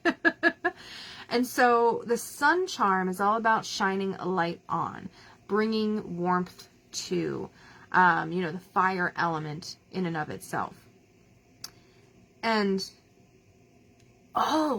okay, that's intriguing. See, it was important that this flowed the way that it did, including my, momentary of I want something else to help with this, so I tossed again. Because there was no moon, or there is no moon next to the bat. But next to the cat there is. And that's where the little, handle part and the tip of the sun is in the moon. So, we've got the spirit animal guides. They're all here. And that includes bats and cats, dolphins, dragons, they're not a spirit animal. Seeing various types of birds coming through as well, like a heron specifically. I'm not sure of the spiritual significance of a heron. I have card decks that probably tell me that. Where are you at? Oh, literally right there. So I'll look in this and see if there's a heron while I'm talking. So the moon, though, with it landing in the moon, that's really helpful because, again, the moon is all about emotions and being, of course, present for them. But not only that, with the sun landing on the moon, it's really interesting because it's bringing in the idea of balance. Oh, heron is not in here. Okay. It's bringing in the idea of balance. Because the moon, while being the opposite of the sun, well, I don't know if the opposite's the right word to say, but light and dark, all that, whatever, emotions and action. It's also, you've got the fire of the sun, the fire element, and the moon is the water element. And so there's a lot about balance coming through in regard to your question about self-worth and believing you're sovereign. So you can answer this if you want, but this is also just a question for you to kind of explore a little bit more. Like, and this is kind of a potentially big question, but what really leads to you or has led to you feeling like you're not sovereign, like you're not worthy, you know? Like, you can write about it, you can go on a walk and talk about it. So in case you don't know what a walk and talk is, it's literally just going outside for a walk and talking out loud, presenting these questions to you and to yourself, I should say. But you're also connecting in with nature, you're connecting in with the divine. Because you're walking, you have that somatic, energetic response or experience. And what that does is it also helps keep you calm. It helps your body stay in movement. So it's a consistent energy flow. And I don't know about y'all, but I find that when I'm writing, like, don't get me wrong, I'm not knocking writing. I love writing. Well, love-hate relationship a little bit. It's not exactly my favorite thing to do. But it can bring through a lot of clarity. You know, especially when you're feeling like big emotions, it can really help. Because when we get that out of our system, you can get to the truth of what's actually going on. Because, yes, anger is an important emotion. It really brings through, a lot of different opportunities. And it also has a beautiful space to be experienced, but it's not your first emotion. Anger is a secondary emotion, and it comes in to cover up other harder to feel emotions like sadness, shame, guilt, disappointment, embarrassment, vulnerability, things like that. So that was just a brief example, but anyway, so we're going into this with balance. And I shouldn't even say with balance, because it's not balanced right now. We're desiring balance.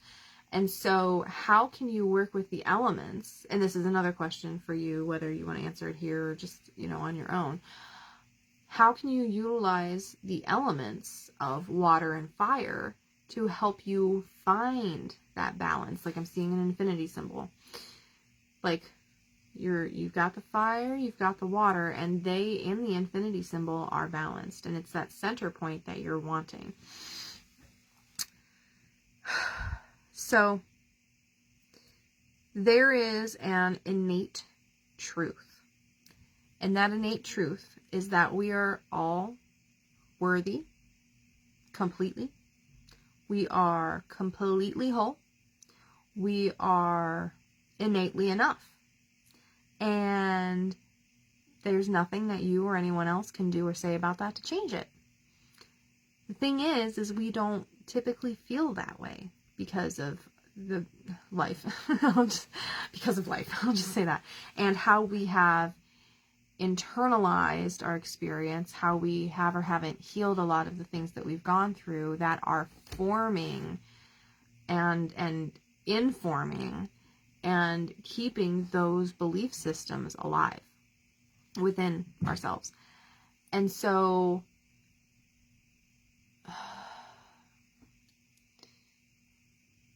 it depends on exactly how you want to navigate this, but I'm seeing either of those two options, be it journaling or walk and talking. Oh, the other thing I was going to say about that, I don't know about you guys, but when I'm writing, it's great. Again, not knocking it. But by the time I actually write what it is that's coming through, I'm paraphrasing it. I'm, maybe dulling the intensity of it, by the time, because it takes me a lot longer to write than the information is about coming in. And so I find that writing has a great purpose, but it's not necessarily always the best course of action. And that's why I love the walk and talks, because I can go outside and I can just ramble. I can just go. I can go just about, it's still technically slower than what's incoming and what I am understanding within myself and things like that. But way faster. I can keep up with it relatively well. And I can talk fast. And I don't need to talk necessarily in a way that I fully, like if I was talking to someone else, I can talk way faster than I would if I was talking to someone else, because I know what I'm saying. I know what's coming out of my mouth because I'm the one saying it. And what happens in that experience is you'll say something and you're like, ooh, that's fill in the blank with something that you will want to look at more. And so personally, I just love doing that because it helps so much. It helps me understand where parts of me are coming from that I maybe didn't understand or didn't even know. I can't even tell you how many times that I have learned a whole new perspective that I've had, that I've been holding on to, that's been holding me back. And I discovered it on just a walk and talk where I am by myself with spirit, of course, outside talking out loud. My dogs might hear me. That's about it. Charlene says, very interesting with the fire and water balance. Astrologically, I'm pretty watery person, so maybe needing to bring in more fire to balance it out. Yeah, that could definitely be something, because actually, I'll read what else you said. Also have a love-hate relationship with writing. Yeah, brain moves faster than hand. Oh, so much faster. Oh my gosh. That's why I recommend to just about any client that I've worked with to integrate walk and talk. Like a couple times a week. Like, it's just so helpful. And even if sometimes I'll go into it and I'm like, I don't know what to say. And I'm literally, this is me talking out loud. I don't know what to talk about. I don't know what to talk about. I don't feel like there's anything to talk about right now. I don't know what to talk about. And I keep saying that. And then eventually something comes up. Because what's usually happening is I'm in resistance to talking out loud about something that will actually help me. And it's those parts that are going to reveal themselves in your walk and talk that are building that resistance. And so you just meet yourself with love. If there's frustration popping up, start talking about the frustration. I'm really frustrated that I set aside this time to go out here and talk and be in nature and all the things, and yet I don't know what to freaking talk about. And I'm so upset about that. Why am I so upset? Why does that upset me? Keep going into it, and then that can eventually lead into something that you had no idea was even an issue. Like, it's freaking magic. It really is. And I will say, it took time for me to feel more comfortable doing it, because even though I know nobody was hearing me, I was in my own backyard where I have space where I can just, talk out loud in this kind of conversational tone, and no one's going to hear me. I was having stage fright. Like, I'm like, my neighbor's gonna think I'm crazy. And I'm like, they don't freaking care. They don't know what I'm doing. I'm just outside walking. You know, so eventually that wears off. And it's, now I just go out, I just start just talking. It doesn't matter. You know, and you may or may not feel the same way, and that's great. But, yeah, again, just highly recommend that. Also, wait, what was it? Pretty watery person. Yeah, you're talking about wanting to bring fire in. So there's also this idea of your chakras. So your sacral, you know, the one that's about 2 inches below your belly button, that's your creative center, your expression, you know, lots and lots of beautiful things, sensuality, things like that. And that is directly tied to your throat chakra. And so if you have any pelvic floor things, by the way, you probably have jaw things, and they're both related. I found that out this year. That was fun. But, so you've got the water in your sacral. Like, the sacral is related to the water element. And then the fire is related to your solar plex, which is about 2 inches above your belly button. This is your power center. This is your will. This is your identity. This is where your belief systems are stored, and your digestive system. And so if you struggle with digestion, which wouldn't necessarily surprise me since you're so watery, but I might be bringing in too many different things at the same time. But anyway, we can utilize our fire center, our solar plex, to assist us in burning away the things that are no longer aligned, which are a lot of those limiting, untrue, false, fill in the blank with something not great, belief systems that are holding you back, keeping you stuck. And the thing is, at one point, they may have been serving you. They probably were. Most of the time, they usually do. In one way or another. There's some way that they are serving you. And even if that isn't in a positive way, we can still be being served in a negative way. And it's up to us in this year of completion, especially, to utilize these energies to assist us in clearing out all the gunk. And so, like your solar plex, I don't know if you do a lot of chakra work or anything, but I'm seeing what's like this wet blanket on top of your fire center. And it's not coming from your sacral. It's not like your sacral really had anything to do with it. In part, I will say, and again, it's not your sacral that like did this, but there's aspects of your sacral, or at least your internal body systems, that have placed this wet blanket over your fire. Because, I mean, there's a lot of reasons for this, but one of them is, again, those internal aspects coming forward to keep you safe. They are coming from love, they're coming from protection, but they're also coming from a very limited mindset. And in that limitation is that dissonance. And it's important for you to connect with that part of you, with those parts of you, so that they understand, hey, I'm not living in that place anymore where that belief system served me. I no longer need to be playing small. I no longer need to feel like I'm insignificant, like I don't matter, like my worth is less than, because I am now in a space where it's actually important for me to embrace the fact that I am innately whole, that I am innately worthy, and that there's nothing wrong with me. I am sovereign. I am powerful. And a part of your power center being covered like that too is there's a lot of energy leakage in the sense of you giving your power away. And so a really beautiful practice that you can do is just taking a few moments to really be in your body. What I'm seeing for you specifically, and know that this can adapt and change. Like, this is just what I'm seeing for you now, but you might want to add or remove or do different things with this over time.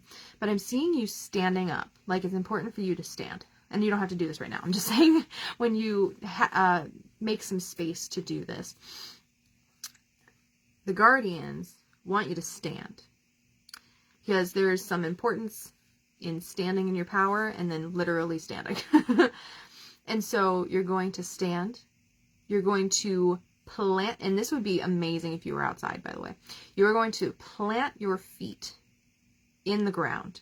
And so what I mean by that is you are going to like stomp one foot. I would say the left first, stomp the left foot and then stomp the right foot. You are intentionally planting them in the ground. You are connecting them with Mother Nature. And another bonus is if you can be, what's the word I want? Barefoot. There we go. Sense, feel, imagine. Your feet are being anchored into the ground. Like sinking up an inch or two into the ground. Or even more if you feel that that feels good. Depending. But they sink into the ground because you are so planted. You are so powerful that you sink into the ground. And you're just sensing, feeling, imagining this. And then as you are doing that, your sense, feel, imagine your roots coming out of your feet, out of your root chakra. And what we're going to do too is just because, okay, we're just sensing, feeling, imagining this. There are roots coming out all through all of your chakras. So you're going to go all the way up as far as you can. And you don't need to make this hard. You're just setting the intention that you are connecting to the highest chakra that you can connect to. You are bringing the roots down through the rest of your chakras and connecting them into your root and into your feet chakras. And then those are deepening, going deep into Mama Gaia, Mother Earth, the earth, whatever phrase you like. And they are encompassing the entirety of the earth itself. You basically are like being planted into the earth, and you and the earth are one. And in this experience, you are also having the intention that you are this powerful to connect to the earth in this way. How phenomenal is that? And through that, remembering that we're all one, and that includes nature. And so who are, and okay, this is a little confronting, but who are you to say that nature isn't powerful? Because if we're all one, when you claim that you aren't powerful, you're claiming that everyone else isn't powerful either. You're claiming that nature isn't powerful. You're claiming that source, spirit, the love source that we are, isn't powerful. Isn't that interesting? Because what you say about yourself, you're saying about other. What you say about other, you're saying about yourself. And when you think about it that way, it really brings in that other perspective of like, huh, intriguing, you know? And I want you to do a walk and talk after that. Like, you know, resolve that earth grounding connection, you know, just be in that for a little bit and then have the intention that you're calling your power back. You can literally say it out loud. It would be really powerful if you did. You say your name. I'm grateful that I am here, that I am connected, and I am calling my power back to me. Something that I always say, just a little caveat, anytime I'm calling my power back, and now this may or may not be necessary, but it makes me feel even better about this, the process that I'm doing. And so I will also say, thank you, Angel Julie, I'm calling my power back. And as my power comes back to me, it is cleansed and clear of any and all stuck, stagnant, low vibrating, negative energies, anything that serves anything other than the best and highest good. And just setting the intention with that it is completely clear love energy that is coming back into me. And I'm not bringing, like, if I gave my power away to someone, then this might just be a mental thing for me, but in my mind, their energy is entwined with that then. And me giving up my power is coming from a place of low self-esteem. And so I don't really want all of that coming back with me.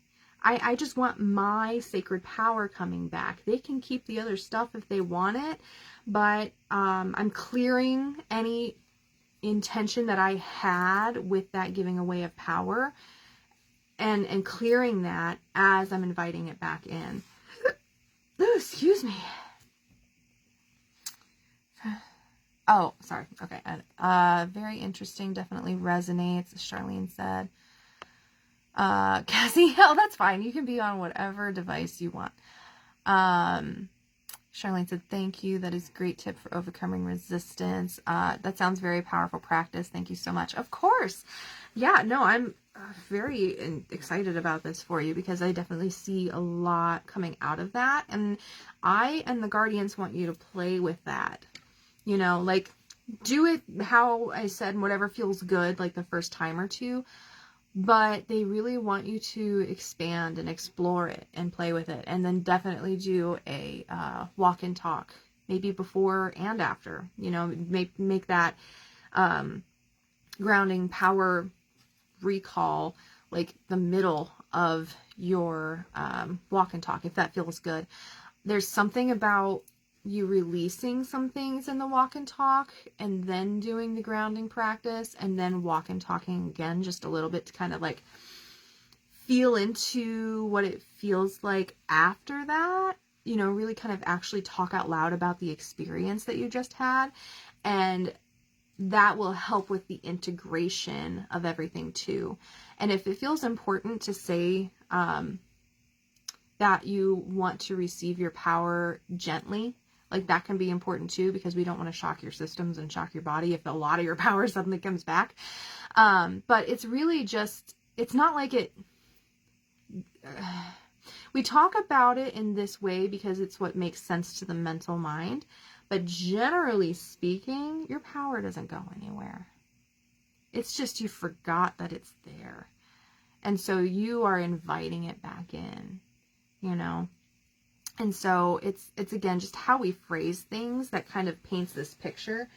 But it's important to remember that your power doesn't leave you. It's just that you forgot it was there and you haven't been accessing those capacities, you know, because you felt like you lost them. So I hope that helps. I hope that makes sense. That kind of turned into a collective thing too, because I know a lot of us are struggling with that. Oh, it jumped around. Eve Mary said, everything you said for Charlene has resonated for me. Thank you, Angelite. Sending you so much love and gratitude. Thank you, and thank you to the guardians and the loved ones. Of course, more than happy. I'm glad that it resonated. And honestly, that's why I love doing these group things, because so many people get so many different messages for themselves too. Eve Mary says, I love the walk and talk idea. Thank you for that, sharing this practice. Yeah, it's really awesome. I actually got it from my emotional eating teacher or mentor years ago. I changed and adapted it to suit my practice more because it's a little bit different than what I was taught, and I use a different name for it. But I feel like I need to credit her because that's where I got it from generally. Who was next? I got Christy, got Charlene. Okay. Wait, where did it? Sorry, the chat keeps jumping everywhere, and I'm just trying to read the chat. Okay, I'm gonna look at my laptop because it'll stop. My laptop won't jump around as much, which is nice. Okay, got that. I'm just making sure I'm not skipping anyone. Who's next? Okay, Crystal is next. And then Cassie. Eve Mary, did you want a charm? Okay, so let me get Crystal. Was there? And Crystal says, what's the first step of finding my true self? Trying to recover from narcissistic abuse. Oh, sending you lots of love, girl. That's always a trip, let me tell you. You're not alone. Crystal, and then your last name. All right. My little dragon keeps getting topsy. All right, Crystal, let's see which... Oh, hang on. I didn't clear the... Oops. Gotta clear the pumpkin. Make sure we use this selenite, huh? There we go. Okay. Crystal. Finding the true self. I will say that powerful intention that I just gave Charlene would be helpful for you too, and especially the walk and talk.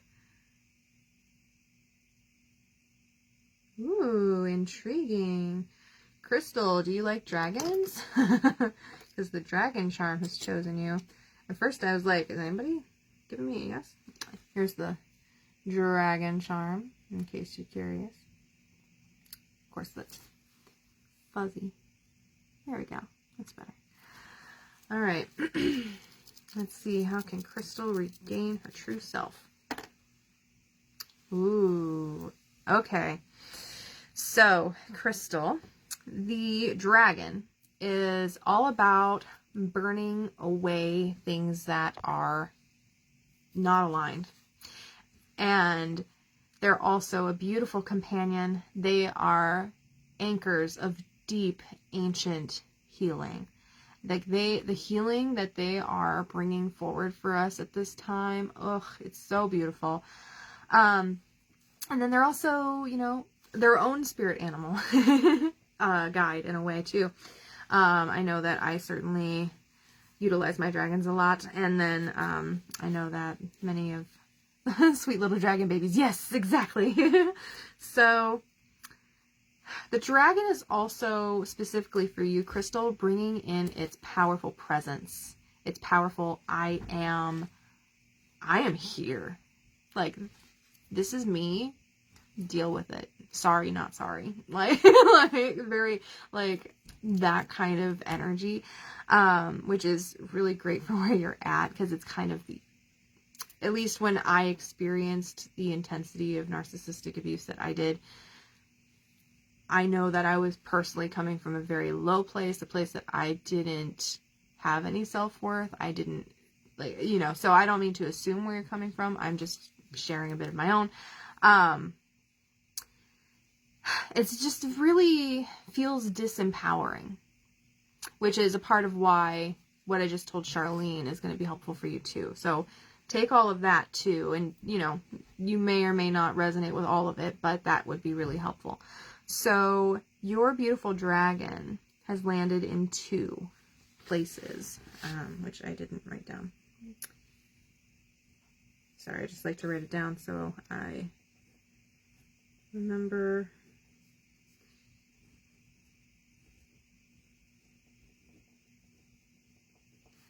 And Wolfie. Oops. Okay, great. Did I sign that? Okay. Holy crap, I've been doing this for 2.5 hours. Okay. Alright, I'm going to wrap up soon, I will tell you that. But, anyway, so, dragon, burning away, you know, bringing in this energy of, I am here, like, just get over it, you know.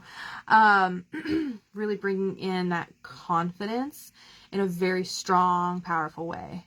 Yes, all of that. Okay, I'm glad that you resonate, because then I can really understand how to talk about it. So yeah, it's just really disempowering, you know, going through that. It's like you lose your sense of identity because you become an extension of that person's will. And they, you know, whether or not they're not knowledgeable of it, because there's a whole spectrum. We've all got a little bit of narcissism, a little bit of codependency, all the things, you know, but some of us go to the extremes. And so, especially, and I don't know about previous, you know, generations, but it feels like they're just really coming out of the woodwork. And it might just be because we're in this, Aquarian stage now, and in the Aquarian stage comes truth. It's not it's revelation. It's everything coming to the surface, and we just started that like this year or last year, I can't remember. Okay, Mary, I'll get to yours in a second. So where do you guys want me to go? So, Crystal, your charm landed in 2 spaces. One is the wolf that is howling at the moon. And that is all about raising your voice. Again, speaking from my own experience, I don't mean to speak for you, but I know when I was going through that, I felt like I didn't have a voice. I felt like I lost my voice.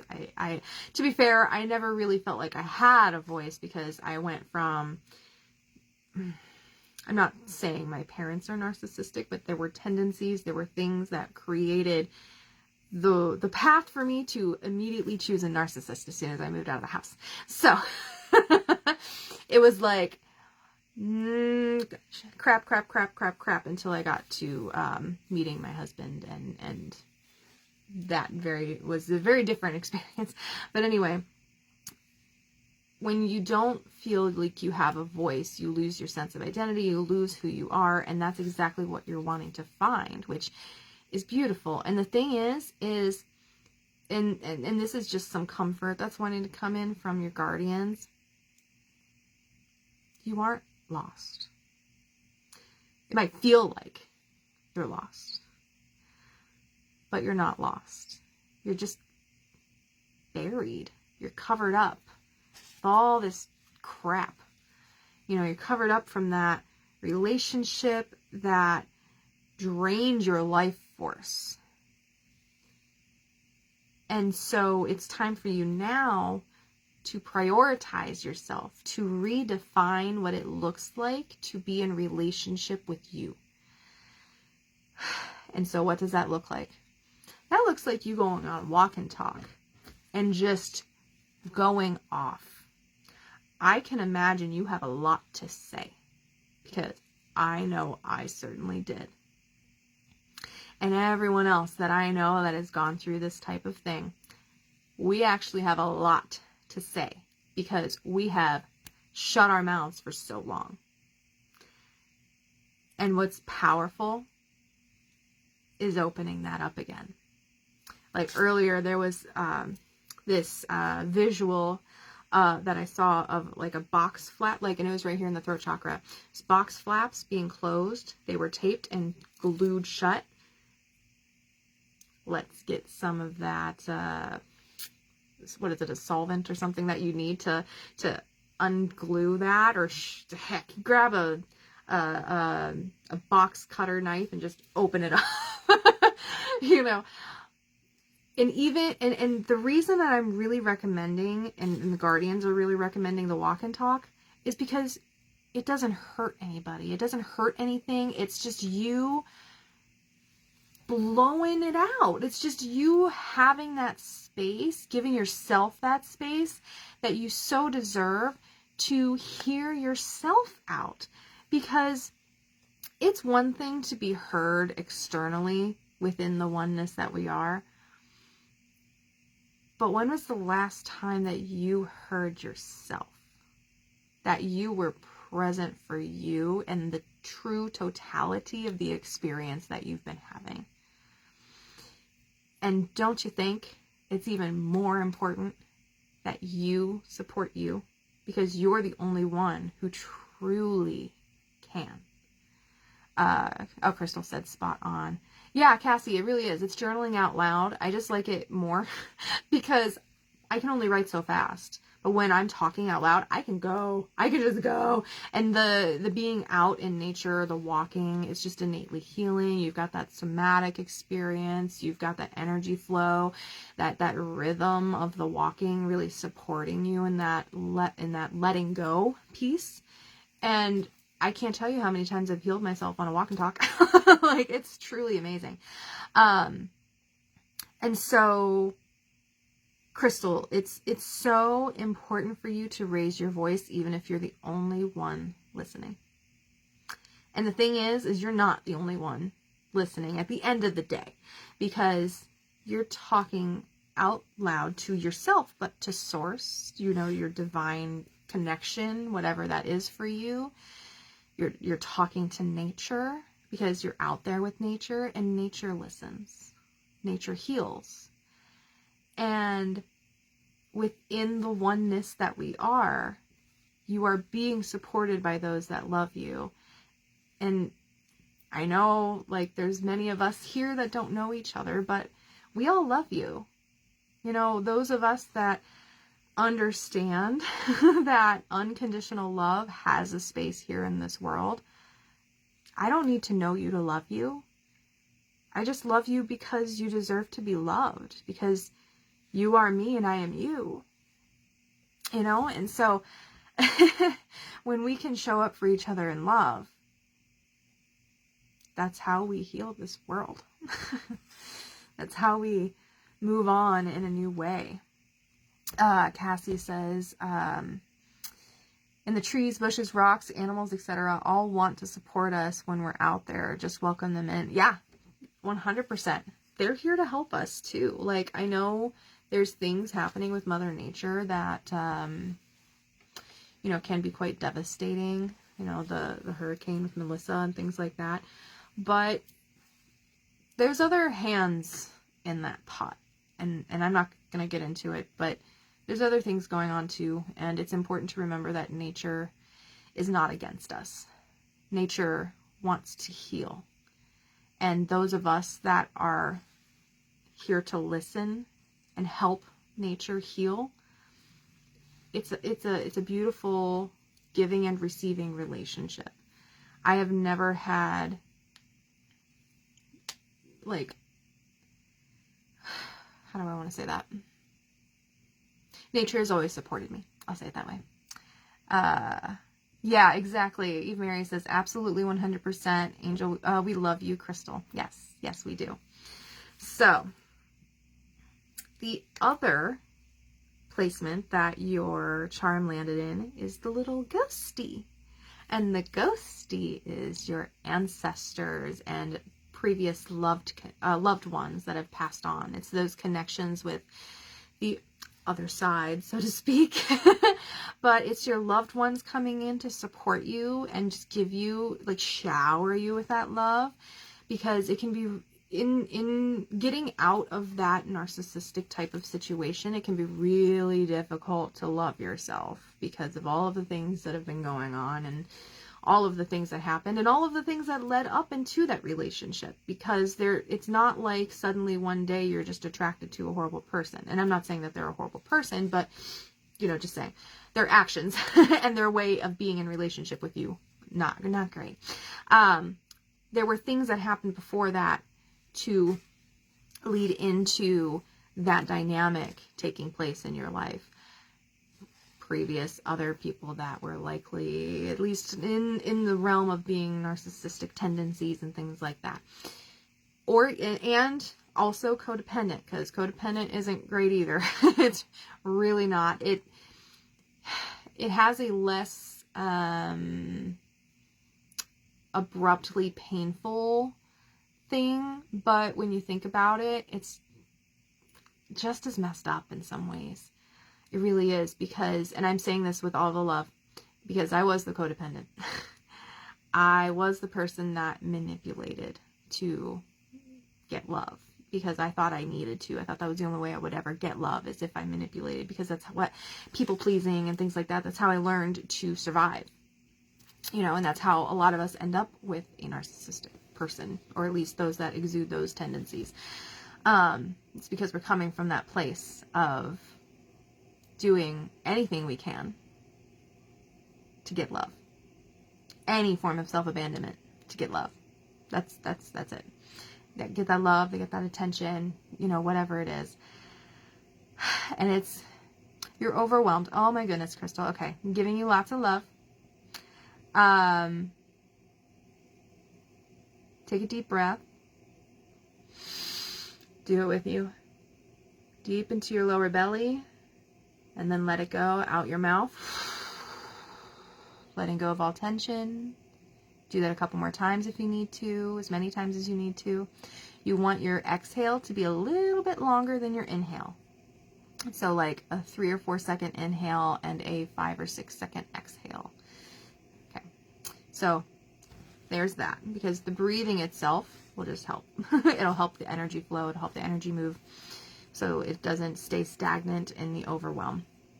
The other thing is, since forever, I'm not sure what that means, but, oh, and maybe in relation to the narcissistic stuff. So the other thing you can do is also like just a little bit of grounding, sensing, feeling, imagining that you have these beautiful roots coming out of your root chakra and your feet, just going in gently into Mama Gaia, Mother Earth. That will support the overwhelm, but it's important not to run away from it. We're done running away. Running away is what got you in the situation that you're in, or we're in, I should say. And the fact that you're out now, applause, like quite literally, like if I could do like an applause sound, I would do it. Because it is not easy getting out of those situations. There's many, many people that struggle with getting out of those situations. I know that it took me, like once I kind of woke up, it took me about a year to actually be able to get out. So I understand, you know, that struggle is a lot. And you're out now. You can totally change the trajectory so you never have to experience that again. And it's important for you to be present with the lessons that you learned in that experience. Oh my goodness, I'm processing for you. That's where all the burps are coming from. Really just take some time for you. When was the last time you did that, you know? This is your opportunity to rewrite your life. And I know that that might seem like a lot and potentially overwhelming, but it doesn't have to be. We're going to bring in some gentleness with that. And know that every little bit that you show up for yourself, you are healing. And what would be great for you too is to bring in your inner child, especially with these ancestors and loved ones that are coming in for you. Because this isn't the first time that you've done this in a lifetime. This was the habit that you fell into because it's a repeating pattern from other lifetimes with ancestors within yourself and generationally, I'm sure. Would not be surprised whatsoever. You learned it from someone, right? So these ancestors and these loved ones are coming in to show you what the repeating patterns are, which are, again, being involved with the relationship that you were just in, as well as the relationship that you have with yourself that help to influence that way of moving forward. And what I mean by that is going into that relationship. And I'm not saying you knew right off the bat. Let me tell you, all those red flags were turned green on my part, let me tell you. Because I was like, I don't see them. Nope, those red flags are not there. They are green flags, and I am happy. I was wrong, and I was lying to myself because I knew better.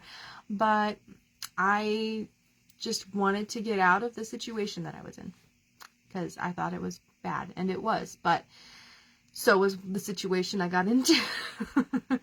But anyway, going back to your ancestors, they are revealing different things from your experiences that, and this is all going to help you as you navigate out of those coping mechanisms of relying on someone like that.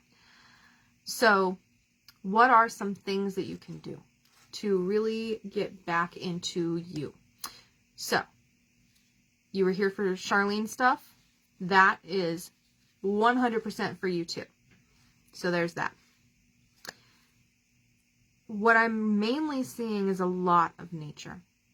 You know, I don't know if you like to be outside and all of that, but nature holds you. Go hug a tree. And I don't care if you think that's crazy or whatever. I have a tree in my backyard that I hug and love on every day. And it's right in front of the, well, not right in front of the road, but the road can see me. I don't care. They think I'm a tree hugger. Good. There should be more tree huggers out here, honestly. So nature in itself is healing. So we've got that. And you can play with that. Like, just be in the woods all day or something. Like I just see you giving yourself a lot of space in nature. I don't know where you live. I don't know if it's accessible. You know, get a plant. Yes, Arnold. Thank you, Cassie. I'm so glad that people know his name. Crystal, I talk about my tree, Arnold, all the time. He has this really beautiful eye, and it's like right, that perfectly lines up with my third eye. So I put my third eye on him all the time while I'm hugging him. It's so nice. But the trees, especially, I mean, all of nature, but the trees are so healing. I cannot tell you how many things Arnold has shown me that have helped me heal.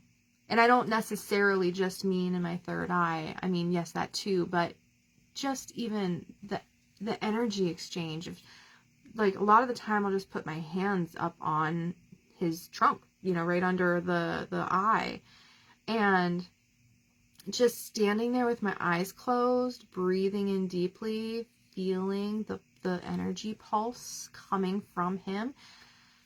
It's immediately healing, because there's negative ions that are coming in from nature into our bodies, because we want negative ions, which is so funny that they're named negative ions, even though they're the ones we want. And generally speaking, we would like more positive things, so it's just kind of funny to me.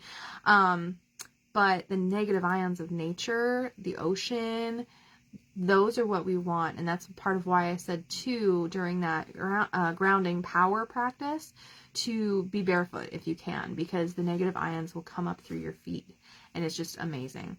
The practical part of me is like, and I don't ever do this anyway, but they're like, make sure you wash your feet, that way you don't get parasites. Ugh, there's parasites everywhere. Crystal says nature is so important to me. Oh, good, because it's very, very important. Funny about the woods all day, because I spent this past summer in the park all day, every day, trying to get the courage to get out. There you go. Oh, I just got chills everywhere.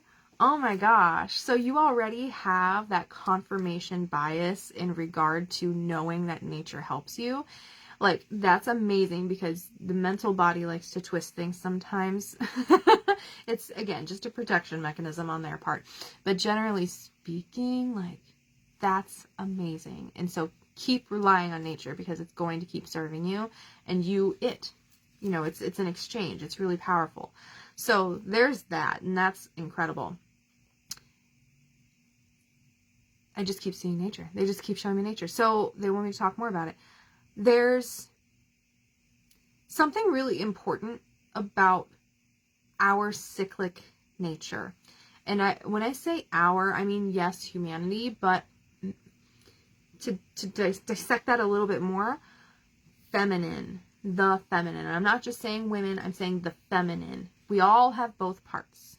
We're all comprised of both, and more, I guess, but the feminine and nature. We used to be so in sync.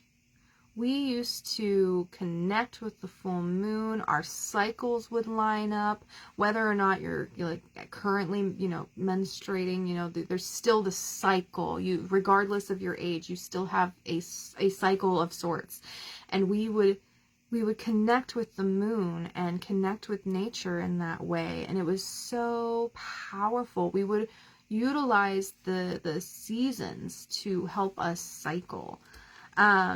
You know, the world, it's typically built around the men's cycle, which is a 24-hour day. Ours is a month. It's very different. We have a week of 4 different things, and then within those weeks are different things. And so that's a part of you remembering your true self. It's in that reconnection with those cycles within source, within nature, within yourself.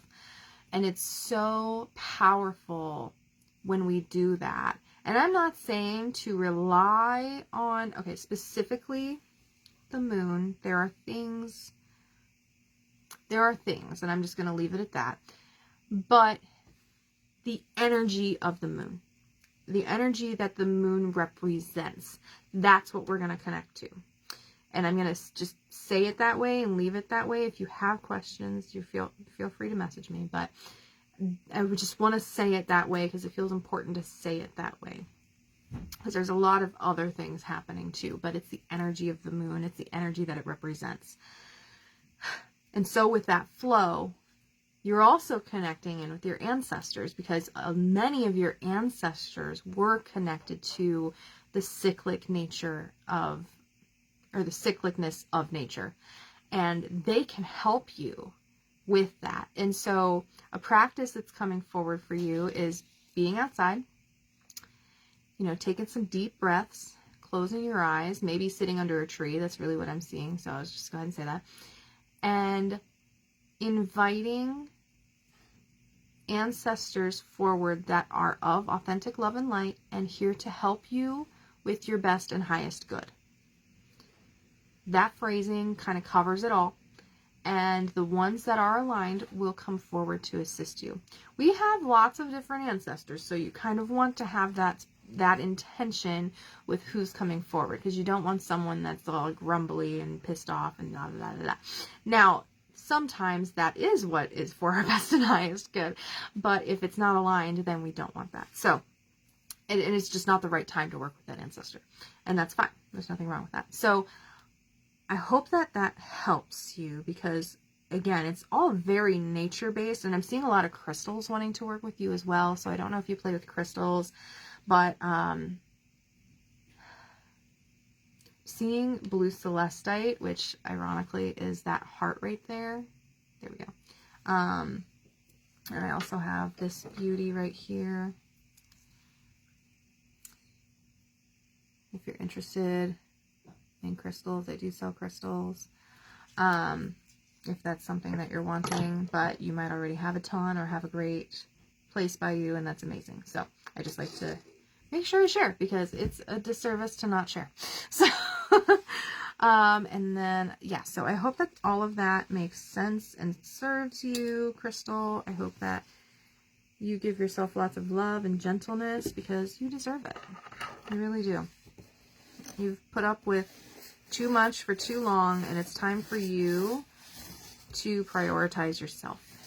It's time for you to make yourself the priority, because you, again, are more than worthy of it. You more than deserve it, and it is beyond time. It's just time to do it. You're in the year of completion and getting rid of stuff that is no longer aligned. And that guy, narcissism, stuff like that, that's not aligned for you anymore. We're moving out of that. You are choosing yourself now. Okie dokie. So Cassie was next, and then I will call it, because like I said, I'm going on 3 hours. Cassie, and then you said you were just open, right? Oh wait, there was something earlier about that Eve Mary said. Oh, sorry. Let me go back to Eve Mary too. What did you say? Yes, but I'm not sure what I need to know or want to know. I'm actually sitting at a sacred place in nature, listening to your live. Oh, that's beautiful. Considering going to do your walk and talk. I recommend it. This is my meditation spot. My question is, what do the guardians think I need to know? And what is limiting me from really experiencing my clairs, ancestral maybe, or past lives? Okay, so I'll do both. Okay, yes, you were just open? Okay. I don't remember if it was Cassie or Eve Mary first, so I remembered Cassie. So Cassie, I am seeing, wait, let me double check. Of course, Crystal. We appreciate your time and energy. Thank you. I appreciate that. I haven't posted it, but if anybody does want to share an energetic exchange, I do have a PayPal link that you can do that. It's just, it's like sending a tip or whatever. I haven't posted it. I guess I could do that real quick in case anybody does want to share. How do I comment? Do that. Yes, I do. Okay. There it is. Oh, my chat went all the way up here. Sorry, y'all.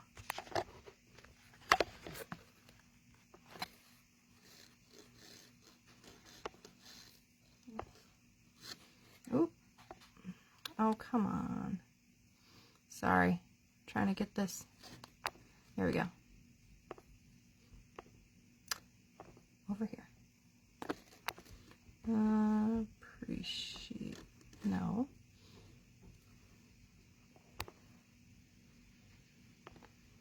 There we go. Okay. Sorry, y'all. Why did it do that?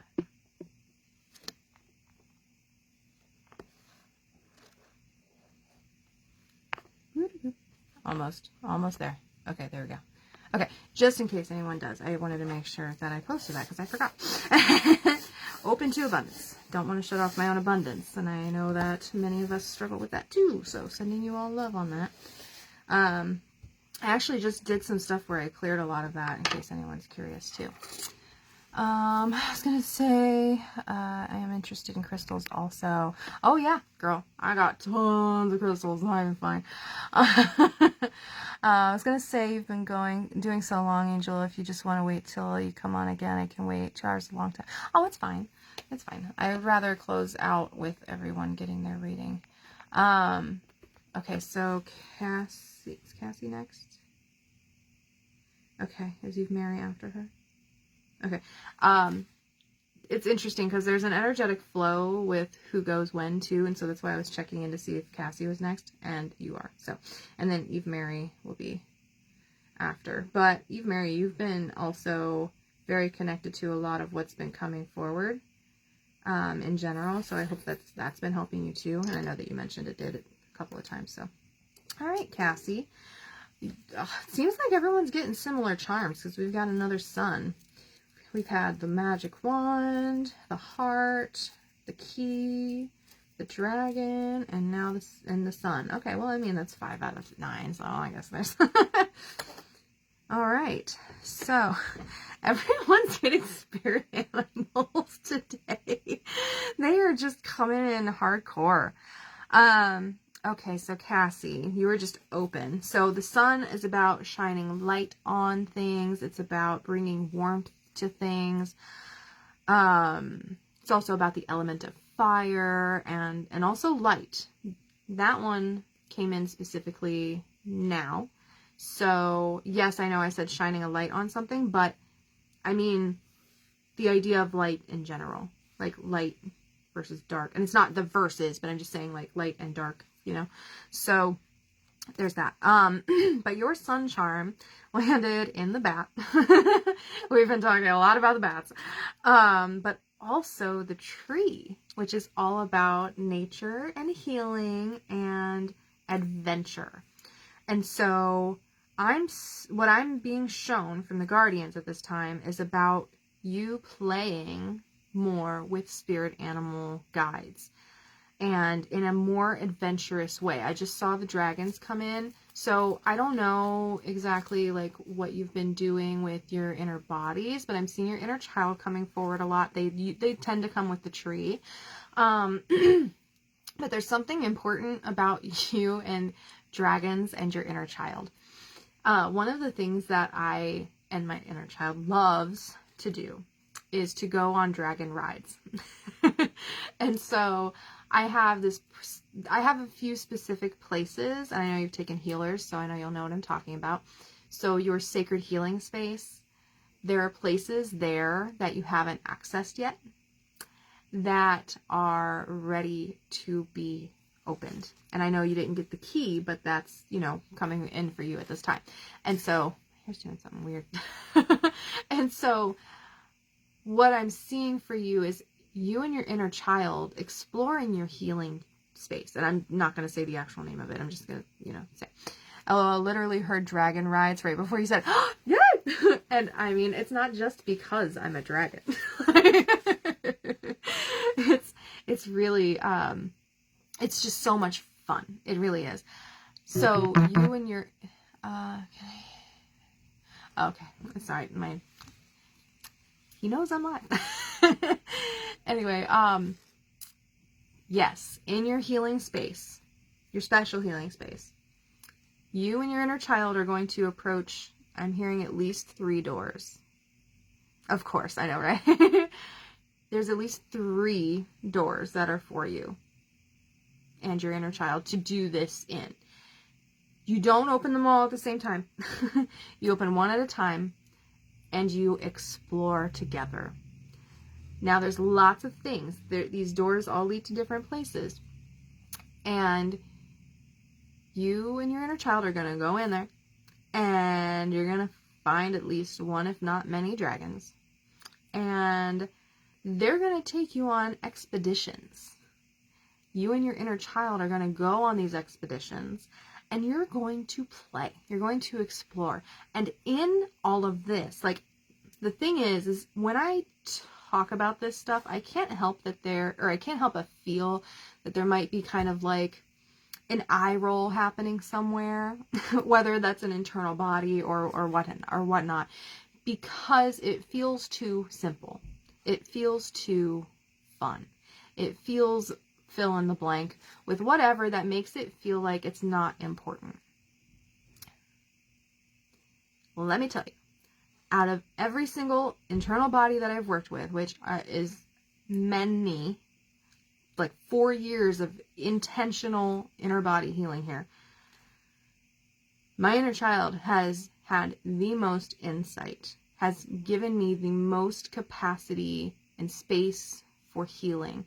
They have had the most information that has helped me transform and transmute all of the things that were keeping me stuck.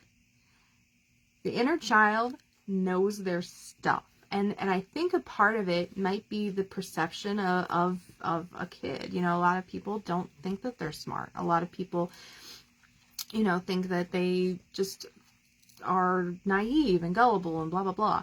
But the thing is kids are so much smarter than we give them credit for. Cassie says, I love me and my dragons. They've shown up for me in a number of ways, and I love playing with them. I haven't done it in a while. Yeah, they're coming back. They are big time coming back, and there's more for you to meet is something that I'm seeing too, because we have lots of dragons for lots of different purposes. Kids are so connected. Yeah, they are, especially when it comes to like our inner children. They were okay. Yes, you went through your experience as a kid, but your inner child's still there. They are still living it because they're, you know, if they're coming forward, they are likely to be in an unhealed, unprocessed experience. And so they just keep reliving that over and over and over again until we come back and get them. And it's like, hey, babe, I'm here to reparent. I'm here to be for you, or be here for you. I am now the person that I needed as a kid. I am the person that you need to heal. Because they are you, you are them, you know? And so, I'm good. I'm glad that you love that. So yeah, when you go into door number 1, you know, I'm not going to tell you what you're going to see because I don't want to spoil anything, but it's going to be an amazing experience. And the thing is these practices seem simple. Such a gut punch to think of that. Yeah, I know. To think, I imagine you're talking about like them just keep reliving the cycle until we come and get them. It does kind of suck when you think about it. But the thing is it's you know, and the fact is that you're doing the work in order to be able to do that. How amazing is that? How amazing it is that, you know, we're all here. We're all doing, you know, this beautiful work to show up for oneself. And in doing so, we are healing the inner child, which is healing so much more than we realize. Because every itty bitty bit of healing that you do for yourself, you are doing for the collective. You are doing for the oneness that we are. And it ripples out big time. So never, and I don't say never lightly. I don't like to say never and always, but I am saying this. Never diminish your value. Never diminish your contribution. Never think that a 2-minute healing isn't worth doing, because you are worthy of it and it is worth doing. Always. And that was just kind of a collective thing. But going back to the inner child healing, it might just look and seem like fun and play, but there's going to be things that occur during those you know, internal landscape experiences that you're creating and having with your inner child, where insight is coming through, where like even just doing that, having that experience of riding your dragons with your inner child is healing in and of itself. But then you bring in that safety that comes in. The more and more safe that your inner child actually feels with you, the more they reveal, the more they share. And just my hopefully quick example here. Years ago, I was doing stuff on my porch with my inner child, and I was just asking very simple questions. Like, very simple questions. And it led into this huge revelation, excuse me, where I ended up healing something really, really deep-seated. And 9 months goes by, and then I show up for myself in a totally random, unique way. And then my inner child rewards me with a memory unlock that has to do with that experience 9 months before. It's a deeper healing in regard to where we were going with that. And I actually got my answer to the actual question that I asked 9 months before in that experience. And so these inner children are freaking treasure. They are just love, and they deserve to be enjoyed and experienced and remembered, and they deserve to have the healing that they need, because you deserve to have the healing that you need. And need is not my favorite word, but it applies. So, you know, when you go into these experiences, just allow the inner child to guide you. Allow the dragons to guide you. Like, there's no need to control anything. Just allow it to flow. And if you ever find yourself getting stuck or something, ask them a question. Hey, I'm feeling stuck right now. What's this? What's going on? Like, why am I feeling this? And one or both of them is going to have a lot of insight for you. Allow them to kind of control where you're going, and just let them have the reins. Like, literally hand, like, not that your dragon needs reins on them, but just to the sense of power exchange, I guess, is handing the reins of the dragon to your inner child. And then, you know, going forward with that, whatever that looks like. So I hope that that resonates. I hope that makes sense. It seems so by your responses in the chat. So, and then let's clear this. Oh, I didn't write it down. Sun, tree, and battle. Alrighty, Eve Mary.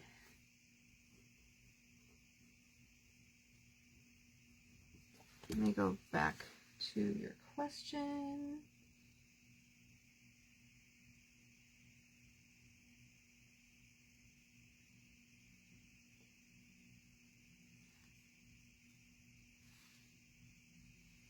Oh, I missed, oh, of course, Cassie, more than happy. Eve Mary also says, yes, it's been resonating with me, everything you've been saying. So I did want to say that, love you. I love you too. So thankful for all your energy and love that you send us. Of course, I am happy to do so. Let me find you. Where'd your question go? I know I read it out loud, but I want to refresh my memory here. Okay. Okay, so Eve Mary asks, what do the guardians think I need to know, and what is limiting me from really experiencing my clairs? Ancestral, maybe, or past lives? We shall see. Let's see which charm is for Eve Mary.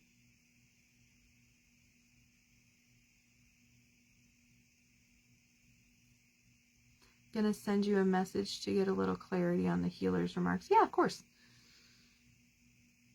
Yeah, there's just for the other people, or I'm talking specifically about this course that we took with Amy Robeson to learn the Akashic Records, and it's her 2nd level. And so I don't want to like reveal like proprietary information and things like that. So that's what I was talking about with that, and that's what Cassie's referring to. Oh my goodness, we get a different charm. Yeah. Eve Mary is bringing in the dragonfly wings, which is all about transformation. There's another word that I wanted. Healing, of course, but freedom. There we go. Yeah, freedom. Oh my goodness. And it's about flying to or away from something as well. We're just bringing in the wing itself, you know.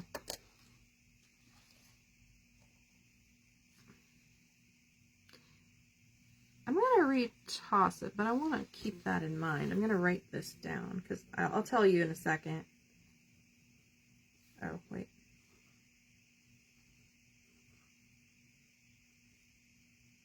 I'm going to just write it down so I don't forget, because it's just kind of something interesting. It landed somewhat outside of the pumpkin, so I just want to retoss it and see what else comes up.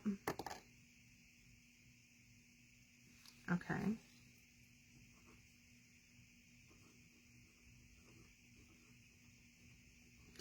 So sometimes the charms land outside of the pumpkin. And if it's completely outside of the pumpkin, I'll just re-roll it because, you know, for whatever reason it wasn't meant to land while everything else was landing, and that's fine. But when I was making this pumpkin, I made there's a vine on it. And it was just like a decorative thing that I was adding to it to make it cuter. But I've never had anything land on the vine before. And there are no accidents. There are no coinkydinkies. There's purpose to everything. And so I wanted to rethrow it so it's fully in the pumpkin, but also noting that it landed outside of the pumpkin a bit. So when it landed the first time, it was partially in the ghost, which is ancestors and loved ones. And then I'm going to channel the vine in a second. But the second time I tossed it, it landed in the cauldron, which is about cooking something up. And so what are we cooking up with the ancestors and thinking outside of the box? So I'm going to start with this, and I don't understand how it's related, but maybe we'll get there. So when I see the vine, or when I saw the vine, I should say, and this is the first time that it's occurred to me, so specifically with your dragonfly wings landing there, Eve Mary, but the vine kind of turned into like a James and the Beanstalk kind of thing. And it feels like new territory. It feels like this fresh beginning. It feels like this embarking on adventure, like energy. You know, it just feels like a lot of newness, which resonates with the fact that you've, you know, taken on, you know, Sacred Awakening as, you know, being a part of the new course, which is amazing. And it feels like that there's relation in that. And so in regard to deepening your clairs, hang on, I just saw something. Your ancestors are sharing that there's loops. There's a loop that is playing out right now. And this loop is in regard to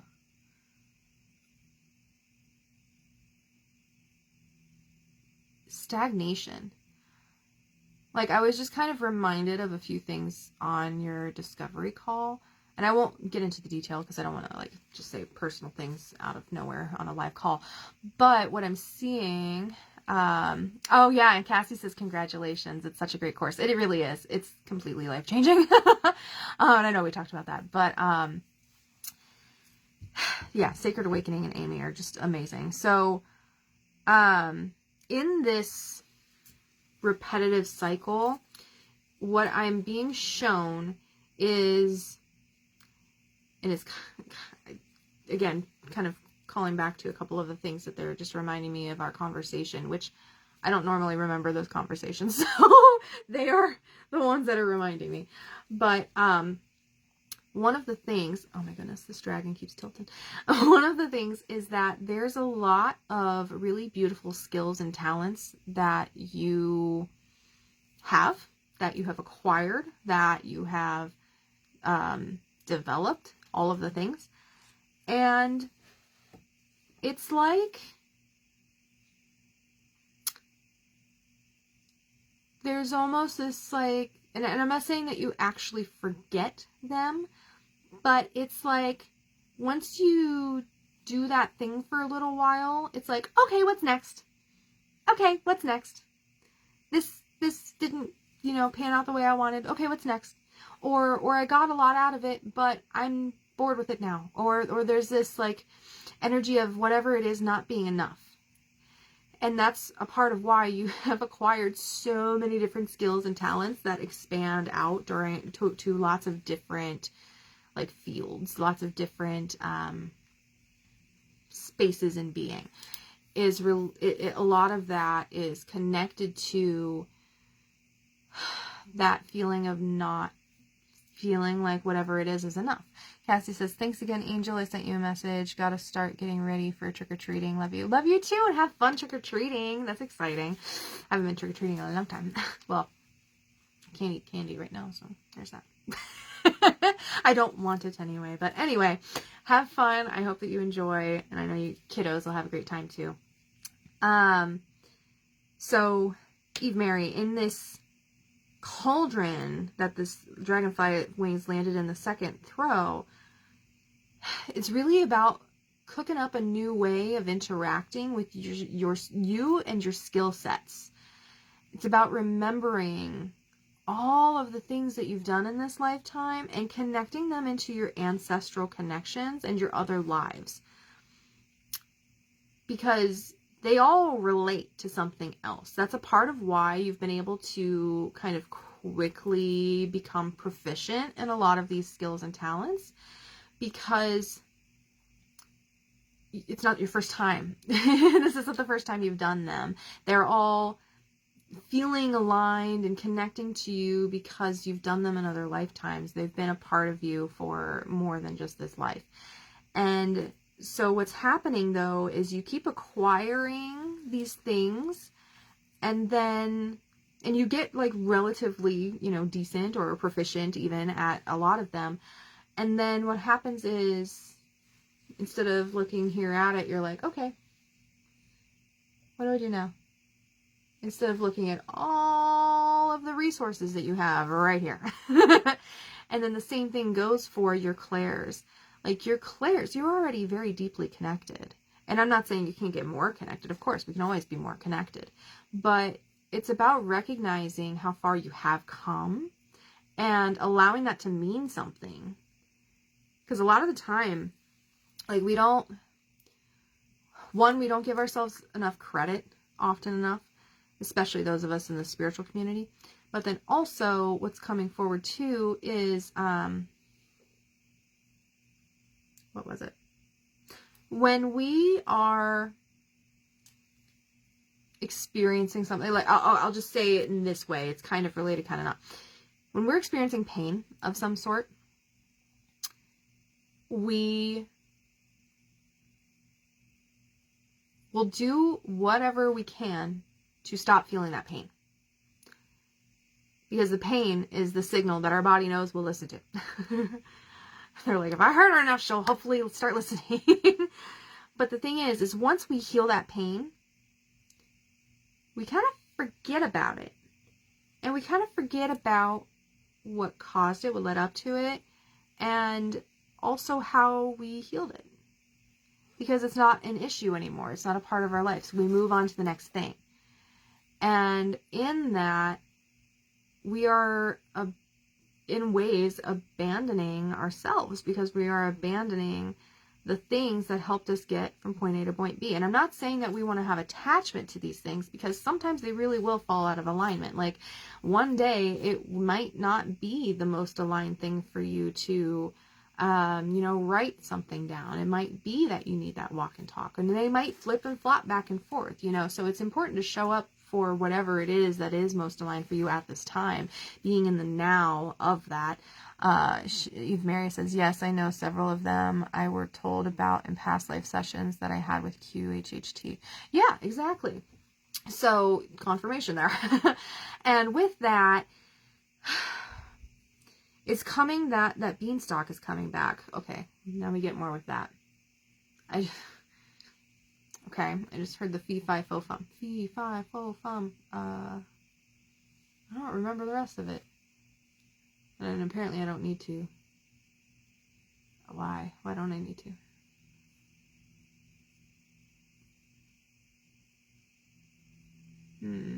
Oh, yeah, something. Oh, yeah. Oh, I remember it now. Something about an Englishman and their inner red. Well, I guess it's not red liquid when it's inside, but I don't know that I can say that B word on a live. But so, okay, where are we going with this beanstalk? Like, I just keep seeing the beanstalk.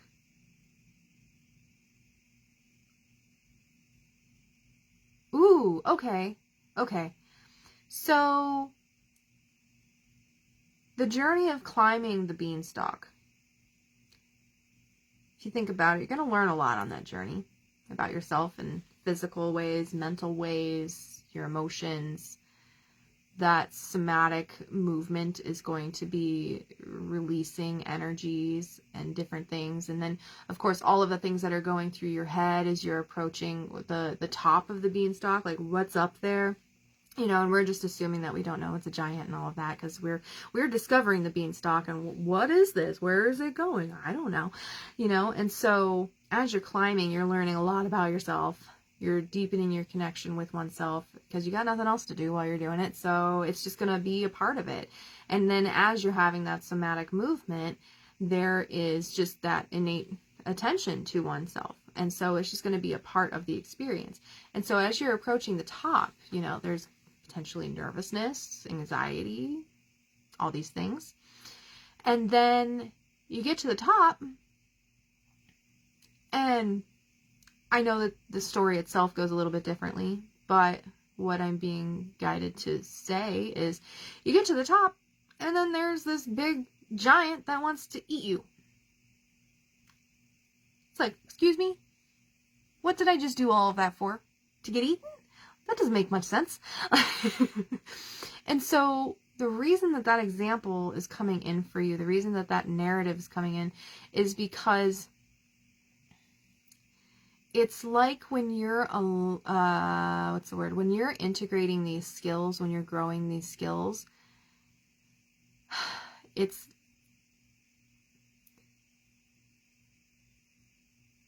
almost like, why, like questioning yourself. Like, this might be a really good question for you and to do a walk and talk about, especially. But what is it that, and I'm just going to say it as if you're the one saying the question. What is it that made me really feel like I needed that class, or to learn that modality, or to teach that thing, or to make that thing? Like what is it that really connected me to that? What was the beanstalk of development? Like, what was the beanstalk that got me to the end goal of that thing?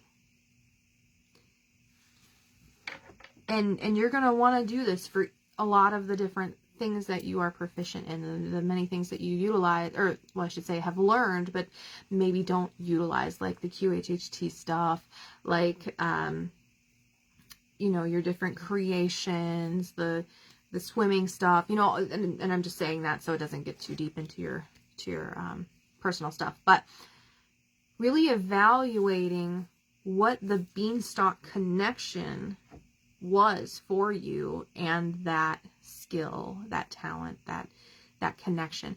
And in your evaluation of that, mind you, judgment free, in your evaluation of that, you're going to learn about yourself.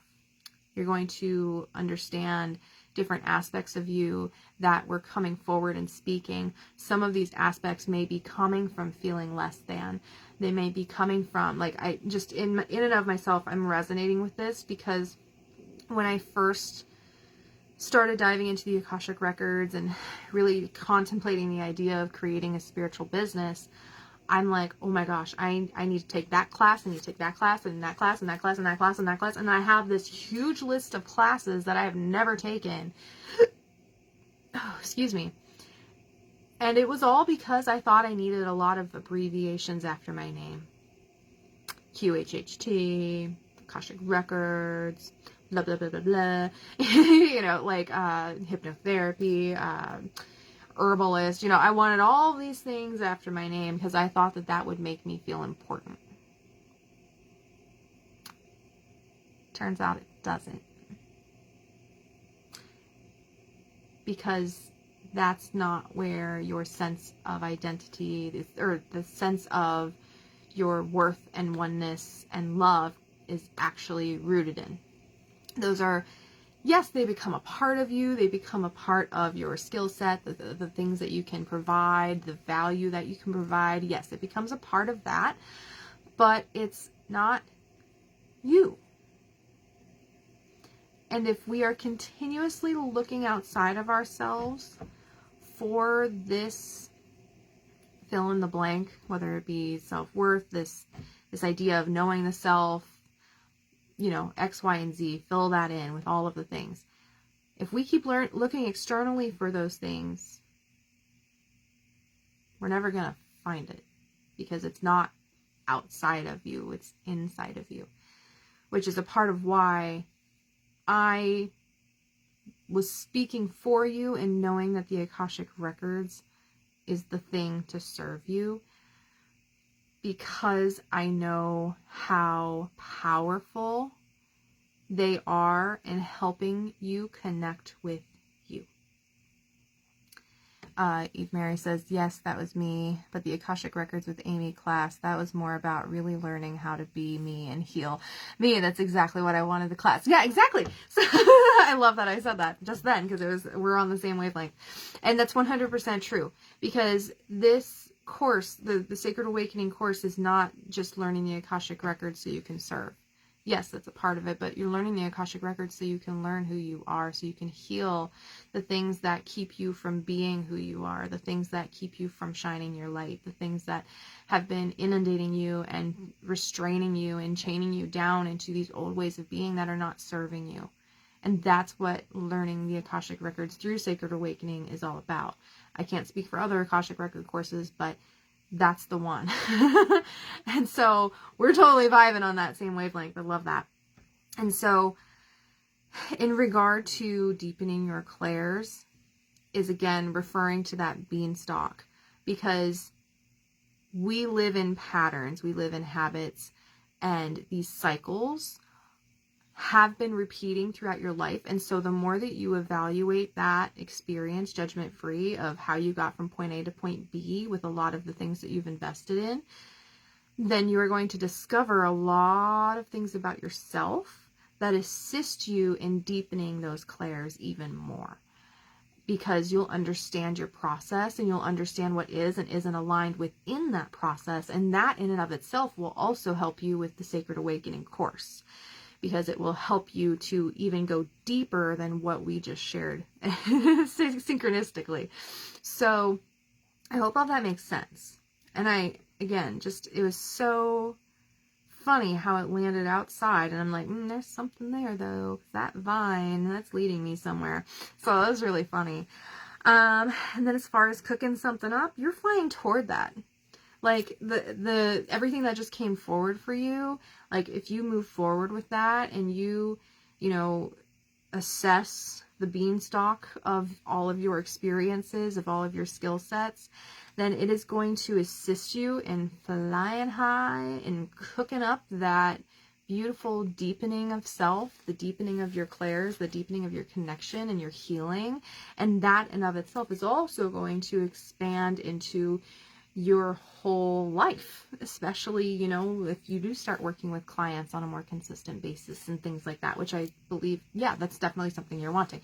So yeah, I mean, this and so much more. Like, again, you have so many different skill sets that it's really going to help you in the long run.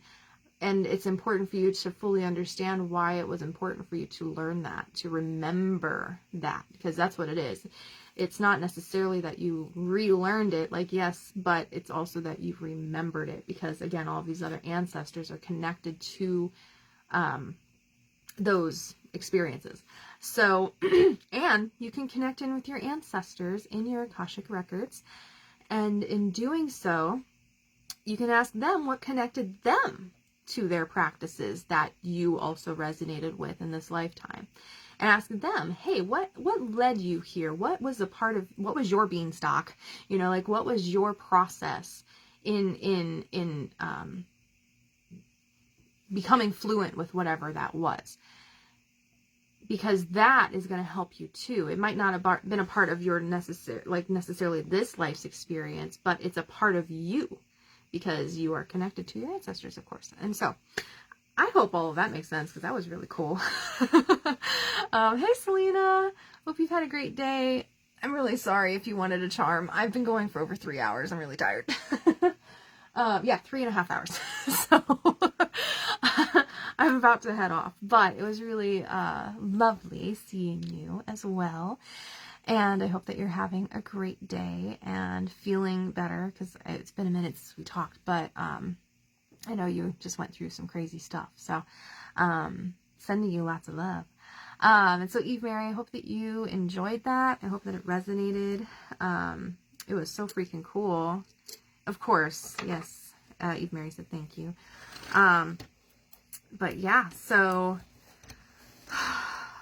on that note, if anybody here is wanting to share an energetic exchange, I did post the link. That would be appreciated. These are free, so you don't have to. Don't feel like you have to. It's just, I know a lot of people like to give energetic exchanges, and I am not one to shut off my own abundance. So I just posted that. If anybody wants an in-depth 9-charm reading, oh no, you're just saying hi. Okay. Hi. Eve Mary says, sending you so much love. Hope the rest of your day is just as magical as you are. Oh, thank you. I appreciate that. But yeah, so if anybody, like I said, is wanting an in-depth 9-charm reading, these are on special for until November 10th.